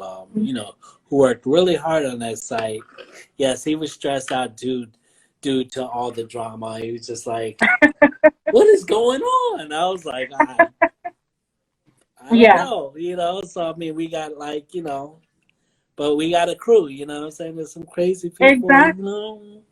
And I wonder, I would love to hear. I mean, maybe people can share those stories later, but like, I always think about the fact that, like, on OK Player, I remember the first time the Ninth Wonder came into the OK Player message boards and, like, posted a song by Little Brother, and he put hmm it in the wrong form, and he got scorched. Everybody did, what is this in the wrong? You're supposed to put this on the MC board. This ain't this. You put this in a general board. This ain't this. And shout out to Alan Page, who was a huge part of, True. was a huge part of OK Player, and was also on those street teams, and was also a leader, I believe, of hmm a street team that was out of here. So it's just, it's people everywhere, and you inspire people. But like, think about it. Ninth Wonder posted that the first time that Little Brother had ever made a song. I think maybe Speed was the song, or Yeah, yeah, I MP3 think so. on a GeoCities link that he put up in OK Player, ripped him. And Questlove was the first person who was like, this song is amazing. So, you just never know how things go. But so Amphbn site might have inspired, I know it inspired some of my, matter of fact, it inspired him definitely as an MC. That's awesome. Hmm. Why don't we change up the topic a little? We're gonna get into health and hip hop. What Yeah. is your intake on what we can do as a community, hip hop community, to put more health, awareness into hip hop. Yeah. I mean, I feel like this is going to need to be a conversation everywhere we are in these spaces. We are losing each other because we are not reminding each other that we have to be teaching people how to tackle health issues. We have to take care of each other. And a lot of that is the fact that, right, we know that there has to be innovative, sort of culturally tailored, evidence-based health literacy in hip hop. Like, it's just not there. There is no pension plan in rap. Like, there is no 401k. Right. And so as a result, we have to really think about how we're creating a health-focused culture for people to get prostate exams. We have to be thinking about for women to get breast cancer exams and checks, mammograms. We have to be thinking about how we're teaching people to just check up on, make sure that you have, your teeth checked every 6 months. Things like that, right? You see your friend with their teeth missing, maybe you should be thinking about their health. Those are clear indicators. The whites of a person's eyes, like certain indicators, if they're eating a bad diet, and hip hop is I feel like because people don't recognize the fact that there is also, when I think about health, I don't just think about physical health, I think about mental health and the cultural imbalance, right? It's hip hop has always been a marginalized group. It's from underrepresented communities. Those communities are at higher risk of developing health problems, but especially mental health problems. They're also at substantially higher risk of substance abuse. And that tends to go hand in hand with hip hop. And I mean, I love the narrative that like weed is of the earth, but not all weed is good. Some of it's dirt. And we have to be, and some of it is, broken down. Some of it's K2, some of it's not even synthetic, and you don't even know where you're getting it from. And, the idea around that everybody's smoking the highest grade marijuana is it's just untrue. And so for me, I think it's so important to talk about the, struggles. I found myself when I was at Capital City, I was depressed. I was experiencing anxiety. I have extreme ADHD. But guess what I found? Friends who experienced and had the same shit I had and were experiencing the same thing that I was. So I feel like it was a space where I was in a safe space among other people who were, a safe harbor for depression. Right. And oftentimes it's not a healthy space. And so how do, you get out of those spaces being able to talk about those things? And so I just feel like hip hop, what we eat, what we put into our bodies, we're so focused on like vaccines and we've talked more about vaccines and how our fear of the medical system when it comes to that, but we fear the medical system to prescribe us high blood pressure medication. We don't fear the medical system when we need to take, 7-8 pills to just like make it through the day, when we can't, breathe on our own. We need, all these other additional additives. So it's like vaccine is the least of your worries if you're worried about that, but you're consuming, whatever your foods are, Right. You're consuming weed snacks all day. It's just not healthy. So I just want us to remind each other to take care of each other, to say it's okay to be like, I mean, Juma will get on me to I be like, I'm a baby vegan every week. Because I'll be fucking up every week. I eat something, right? I'll be like, I'm just going to have a piece of shrimp. But being like, I feel like there's certain things that have changed about my life that just like your skin improves, your sleep improves, but maybe that's not the best thing for you. Right. You have to find what's healthy for you. Veganism may not be for you. Vegetarianism may not be for you. Maybe you need to eat meat, but maybe you need to get 8 hours of sleep, or maybe you need 12. And being able to do, take time out for meditation and stretching and self-care, prioritizing those things in hip hop, just the constant go, go, go. I got to be constantly feeding some invisible audience with material all day. Like, I'm glad that we are focused on bars and lyricism, but then remind yourself to get your teeth cleaned every 6 months. Yeah, you know what I mean? Like, that's a small thing. Something simple like that. So it's just important. I just want us all to take care of each other because we're continuing to lose each other. And there's not just. Do you think there should be a musicians union? There is a musicians union, but it's not. I will say this: it's not helpful for people who are in the hip hop community. Right. The musicians union is great if you are a classical musician. they had plenty of support during COVID. They got grants for them to, I know a musician actually used to play drums for Chuck Brown. He plays for a band called Dog Eat Dog. They're a huge rock band. Their band got, they weren't able to, they had a world tour. They play in like stadiums in Poland to 18,000 people. This guy is a DC-based musician who played drums right here for Chuck Brown, Brandon Finley. And, the fact that he has diabetes. I mean, this is not something I'm giving out his information because it's public. Right. He has type 1 diabetes, so he has juvenile diabetes. My son has juvenile diabetes. And he got health care continued through, the fact that he was not able to go on tour. The American Federation of Musicians is affiliated with the AFL-CIO. There, is a labor union. So it's just, I feel like as artists in the hip hop culture, we have to find resources for each other and help each other sort of navigate those things because, take care of your fellow citizen, take care of your brother in music and your sisters in music because they'll take care of each other and let the each one teach one method happen. So yes, we could have, I feel like we need to start thinking about a method of saying, can we have a pension? You know what I mean? Like, can we take and put some money and put, build a songs reserve? Listen, for people, I feel like I'm preaching now, but like Hypnosis Songs Fund, they bought catalogs. It's this tiny like song fund that's based out of the UK. They bought everybody from Barry Manilow's catalog. They own half of RZA's catalog. They own a great portion of Dr. Dre's catalog. They own, so many artists. I could, so many people. Eric Sermon's catalog. They own a lot of different people's catalog.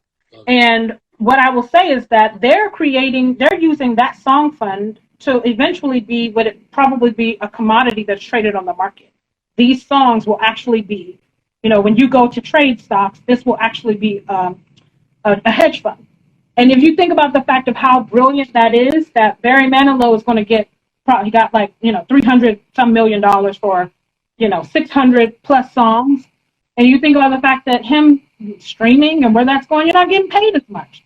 And if we're relying on a streaming base to be our, reserves, that's just not enough. We have to start putting money into our future and start be able to think about it's not just touring. Because what about when things like this happen again? This is not the first.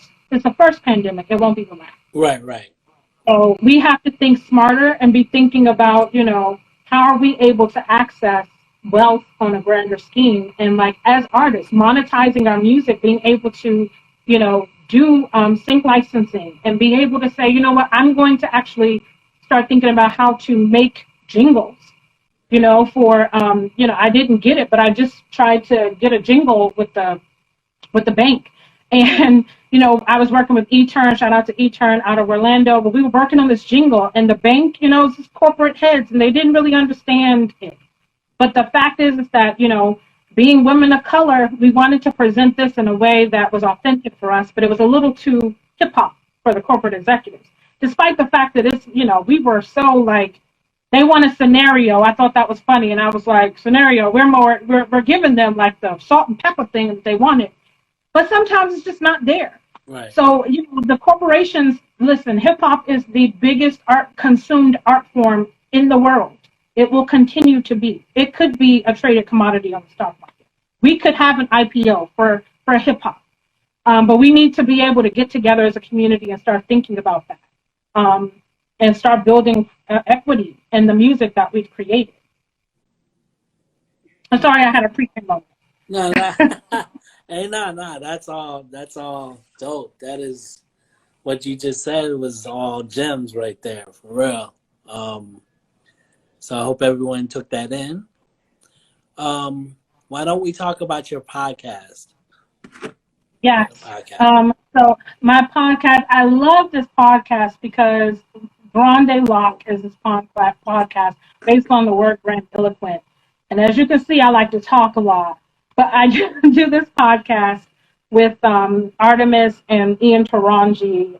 Ian Taranji is an immigration attorney. He's also a guitarist and sort of a classically trained guitarist. He's sort of been trained on guitar much of his life. And then Artemis, who most people know, I always call him the indie darling. It's just, as long as I've known him, he knows every single indie hip-hop musician around the country. When people come here to tour, a lot of people don't know, when indie artists come here to tour, they're often the person that they're hitting up is Artemis to ask for a venue. And so, yeah, he's the plug for a lot of people into DC. And, I always feel like because of that, right, it's important for us to sort of get together because we all are three lovers of hip hop. And I think we all three bring different perspectives. But, sort of, I wanted to showcase music that I grew up on, these classic albums that, just really meant something to us. And, how we felt about them and where we were when they were created. And I feel like as we were creating the podcast, right, we wanted to have the scope of it was having a classic album that we review sort of in hindsight. So we've done something like, Fun Crusher Plus, for instance. I felt like that was an album that I picked because it came out on my birthday in 97. I had done a whole project on it because it did in high school. I wrote to LP because my teacher tried to give me a 0. She said, I can't, this Fun Crusher people, never heard of this company Flow, is not a real company. And I asked her to do. So my teacher was a fraud. She did not know who company Flow is. And I'm like, listen, LP and Big Jess and Mr. Lynn is company Flow. You need to do your homework, okay? They signed to Rocket. You don't know. And at the time, this was before, I think, the Rockets release. I had it on tape. This was Fun Crusher. This was before the Plus. Right. The Plus came out on my birthday. And I wrote to LP, and I told him what my teacher said. And LP wrote me back. This is how awesome it was. Jamie, not even LP at that time, wrote me back. This is before even he had just started Def Jux. Jamie, it was like Jamie M at defjux.com was his email. So he had just started Def Jux. Yes. The platform. And I remember just thinking about like the fact of like what that does for a kid, but just the moment, like again, of like celebrating all I call it the meta around an album. Mm-hmm. It's the video, it's the other content, it's the many, collaborators on the albums. It's who they went to go work for. It's the fact, again, thinking about like something like Fun Crusher Plus and Def Jux and thinking about how that's, started everybody's career from a Cannibal Locks to, right. Mr. Lift to Mike Ladd and Cage and the Weathermen, all these different artists, so I'm just like, the rabbit holes are deep. And then we wanted to make sure that we always celebrated DC artists. Right. And I just saw him join, like Enoch Seventh Prophet. I mean, I mentioned his name before, but his album, he released his album, A Minute of Your Time.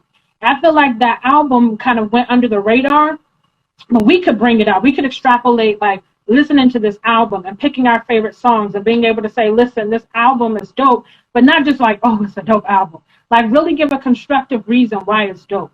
And giving, stories behind the actual releases and connecting dots. And not really, it's more so exploring, helping people really recognize, I think, how deep DC as a talent pool is. But also just there's so much new music that's dope and that was released this year that didn't, I wanted to be like, listen, I wish everybody could have got a win. But I don't want that to be people's barometer of saying, like, that's dope. Because, we want to be able to say, give people, like we're just doing here, give people their flowers and give people the recognition that you've created something that's amazing because your peers say it is and because people who listen to other dope music say it is. Not just because people in a bubble, at the musicianship.com, no diss to them, but that's one audience, you know what I'm saying? Right, so right. That's critical acclaim, but your peer recognition, especially DC-based musicians, DC-based artists, should be, that's where you are able to say, yes, I'm going to always exalt this area. Because I've seen what it's done and where it put me. So when people say, and I want y'all to know, when people say that stuff about crabs in a barrel, and I don't know that DC. That's not the DC that I know. I know the Amphbns DC. I know the, Kokai, the Sub-Z and Opus Acrobat DC. I know the Poem Seas DC. I didn't experience that. I never experienced some people, I don't know what the haters' context is. That's in every city. Every city has a pool of people that feel disenfranchised in the community. Of course. But if you know what? If you don't support, you don't get support. You got to give to get. If you're out in the streets, you're going to get the respect. You're going to get the support. So go to people's shows. Support their album. Book other artists when you have touring artists coming here. Whatever that looks like. Share the wealth.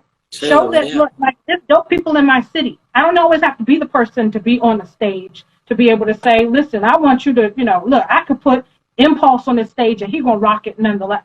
Right. So you really have to share. And it is. People said I be on that energy.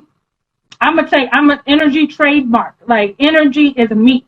I'm on the energy constantly. Yes, because I'm going to reinforce that we have to remember those kind of negative stereotypes about our community. Like, I'm not going for it. This is my city.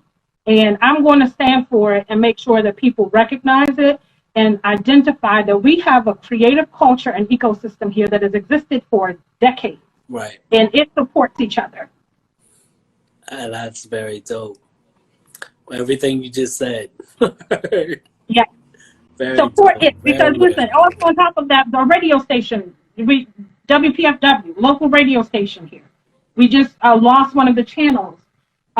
We have Ill Street Grooves, and then there's Capital Ill. RBI was on here. I'm sure he talked about it, but like, support those things. Those are things that we all listen to.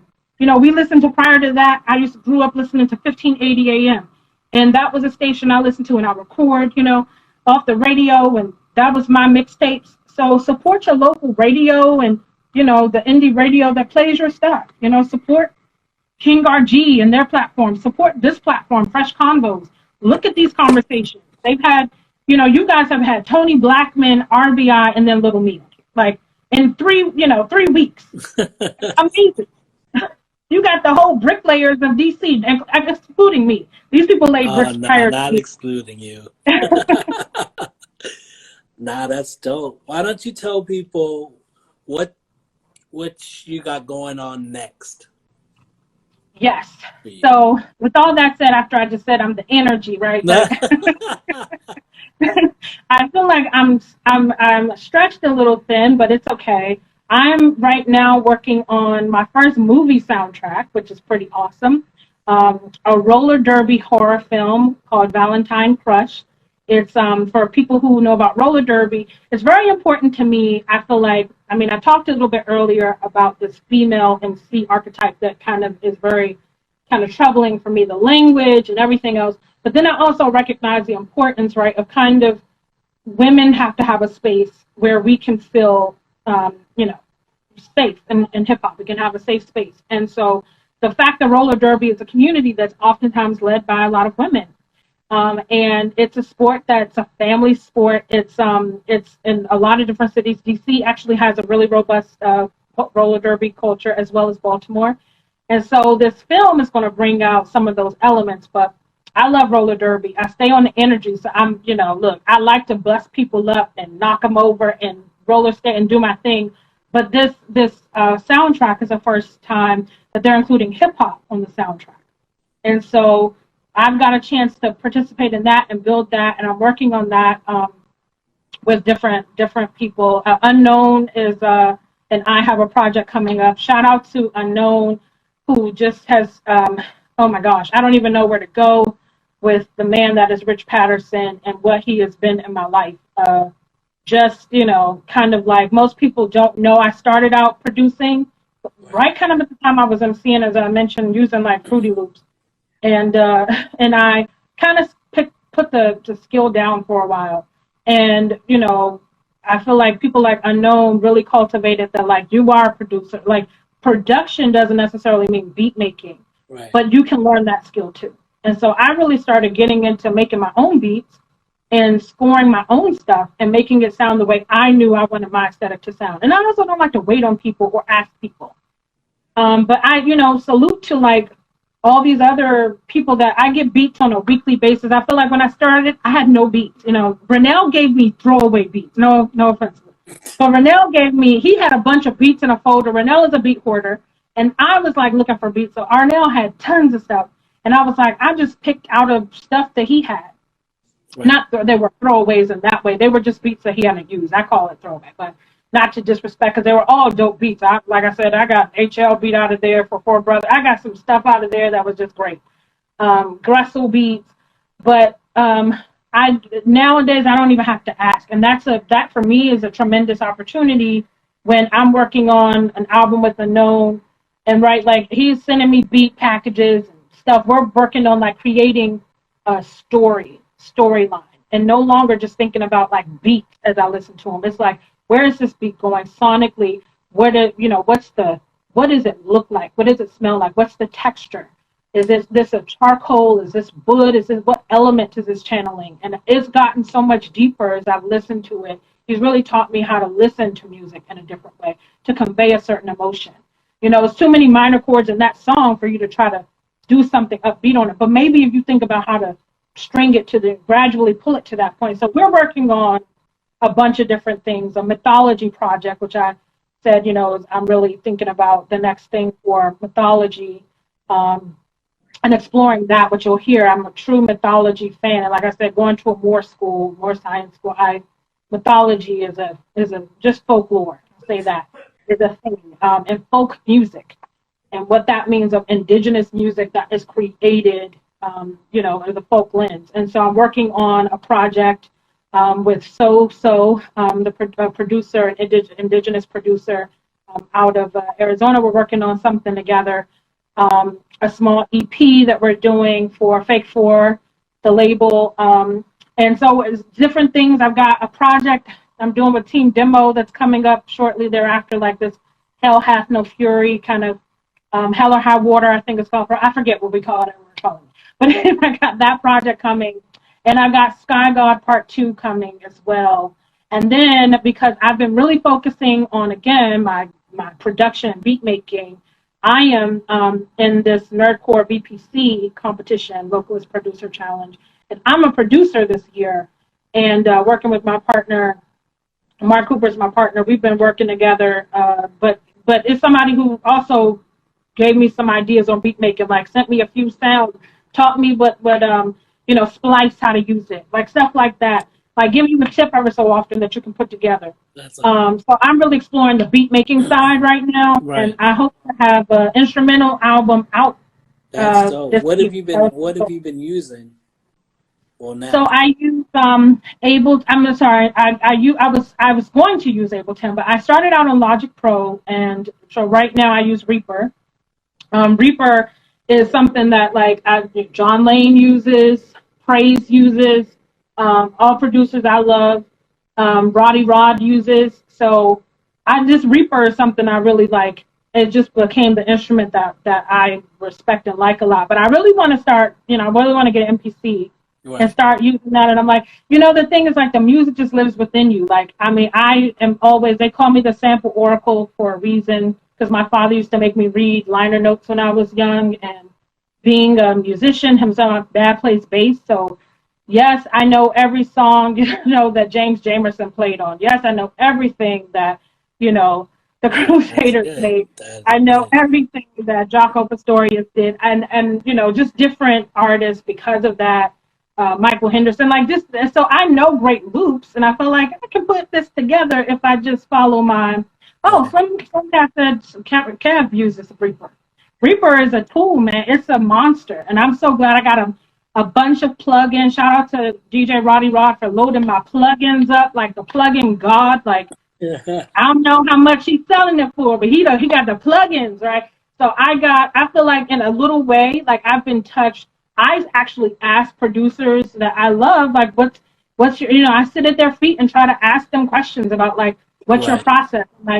Unknown, I just watching him bake is something. It's like a alchemist. The way that he puts together things is no diss to anybody else around the world, but I feel like DC's producers, and you have a Slim Cat, and you have an Unknown, when you have, Double O Schizo, when you have a Kev Brown, you have these people here. And I work with people, my producers mostly come from Venezuela, Madrid, Barcelona, Sweden, oh my goodness, I can't even name everybody. Amsterdam, shout out to the Beat Kitchen and Technology. I work with producers from all over because I feel like that boom bap aesthetic is so celebrated in those areas. And so it's almost by default, right? I produce from Belarus and these places, but they know who our folks are. They know who Damu is. They know who Kev Brown is. They know who they call, Unknown. DJ Unknown did this project with you. He's a DJ for them. When he opens up for Odyssey, DJ, that's how they say, he DJs for Odyssey. that for them, across the world, they see us as being a, sort of a leader in this space. So we have to see each other in that space. And I feel Right. like, all the greatest are right here to learn from. That's dope. That's real dope. So where can people find you on social media and purchase your music? Yeah, so I'm working on my website, so you'll have that soon. You'll have my lovely packaged website. But for right now, you can find me on all the platforms, like all the DSPs, which I almost have a love-hate relationship with. But it does help to have you want to have analytics on the things you do. And so it is a space where you can draw those analytics. And so, you learn where your audience is. And I was laughing. I said all of this stuff about DC, but I have 650 listeners in Lithuania. I don't know who the hell they are. I don't know where they're, why they listen to my stuff. I was charting in Sweden this summer. Don't know why, I had to look into the analytics and see who's the first person, like listen to me in Akron, and then, shout out to the one person that did, and then everybody was listening to me. So I feel like it's just kind of learning those things and getting picked up on like a playlist or something. So anyway, explore. I know as we have a love-hate relationship with those streaming sites, and I've bombed them a little bit on here. But it is important for analytics. And so you can find me on all those platforms, and you can find me on Bandcamp.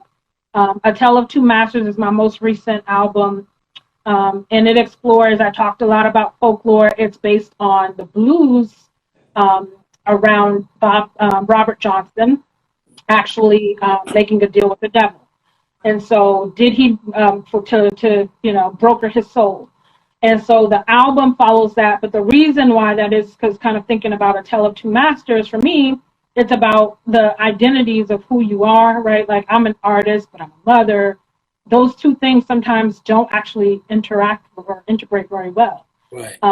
What does that mean? Sort of I was a full-time student and I was a full-time employee writing grants, and I'm helping companies diversify their talent workforce. They're calling me to say, I can't find a black data scientist who's a woman in Atlanta. And at the same time, I'm in school with, at Georgetown University, and people are looking around, looking at me like, I'm a disease, like, what are you doing here?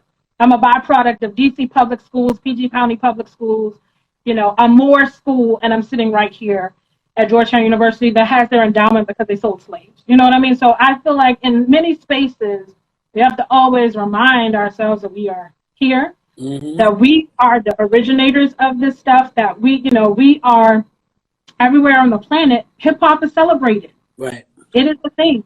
So we have to just continue to exalt each other. So yes, as you listen to Tale of Two Masters, sort of keep that in mind too, that it was for me about celebrating the journey of like navigating all these spaces at one time. Oftentimes distinct roads. You talk about the fork in the road. I had to like put one heel on one and one heel, a tennis shoe on the other. And then I had a Tim's on, right? And I'd have to because I had to juggle. I had to learn how to juggle. I'm like writing papers, and at the same time, I'm writing rhymes. And then at the same time, my son has homework, and he has, a type 1 diabetes, juvenile diabetes, trying to manage that. I'm a single mother, I'm not married. I don't have a husband. It's just me, being a caretaker for my son. So all of those things, like, how was that? I got to bring my son to the studio sometimes. He's sitting there with the Kindle, but he's seeing his mom in the studio, to the point where it's like, Mom, write more of those Hulk raps you write. I need some Godzilla bars. Like, kaiju bars, you ain't all that dope. I don't know. I'm not. So, yeah. Nah, that's really dope. Well, I thank you very much for your journey. There's a lot of history that you've been telling, a lot of jewels you just dropped. I'm sure everybody in this chat loved every minute of it. And thank you. Your contribution to the hip hop culture in DC is amazing. It's just amazing, and I hope you continue this journey with all of us, Yeah. doing this. I'm going to ride until the wheels fall off, and I hope everybody else does too. Yes, definitely. this whole idea of ageism. I thank you so much for inviting me to join. I feel like I'm, again, influenced by the Amphbns. I mean, there's so many great, hip hop that you guys have put out, but Thank you. it's deeper than that. It's like all of the different spaces, getting to Yeah. see, for people that didn't know who Beth was, who didn't know who Baker Soda Right. Bacon was. soda. Yeah, like I mean, Right. there's just such great talent in this city. People come from all over the place, I mean, it to has see. to be known. They It have to has be to be known. known. You can I mean, say yes, Slim Cat's name in the New music. York, of course, the home of hip hop, Exactly. of course. But then that, right? You In know that. DC, it has to be known. It has to be It has part of to the be history, known. And we So have to continue to celebrate and elevate this platform. So I hope people will tune in and yeah, will definitely. continue to participate and join these conversations, because this is, you have me because of a Sub-Z and a Black Indian, Right, and and all the people that I've just named. You have me because of Akil Nadir, and like all the people that came before me that made this, made DC, put it on the map in such a way that maybe we take that for granted sometimes. right. Because we're used to being surrounded with, as I say, surgeons. Used to being surrounded with headhunters. Just Like you gotta can't come here and say, continue. Just gotta continue the legacy. Whoever you exactly. inspire next, will be next, and just look out for those people. And yeah, that's really dope. That's really dope. Pass the torch and continue to just again take care of each other. Yes.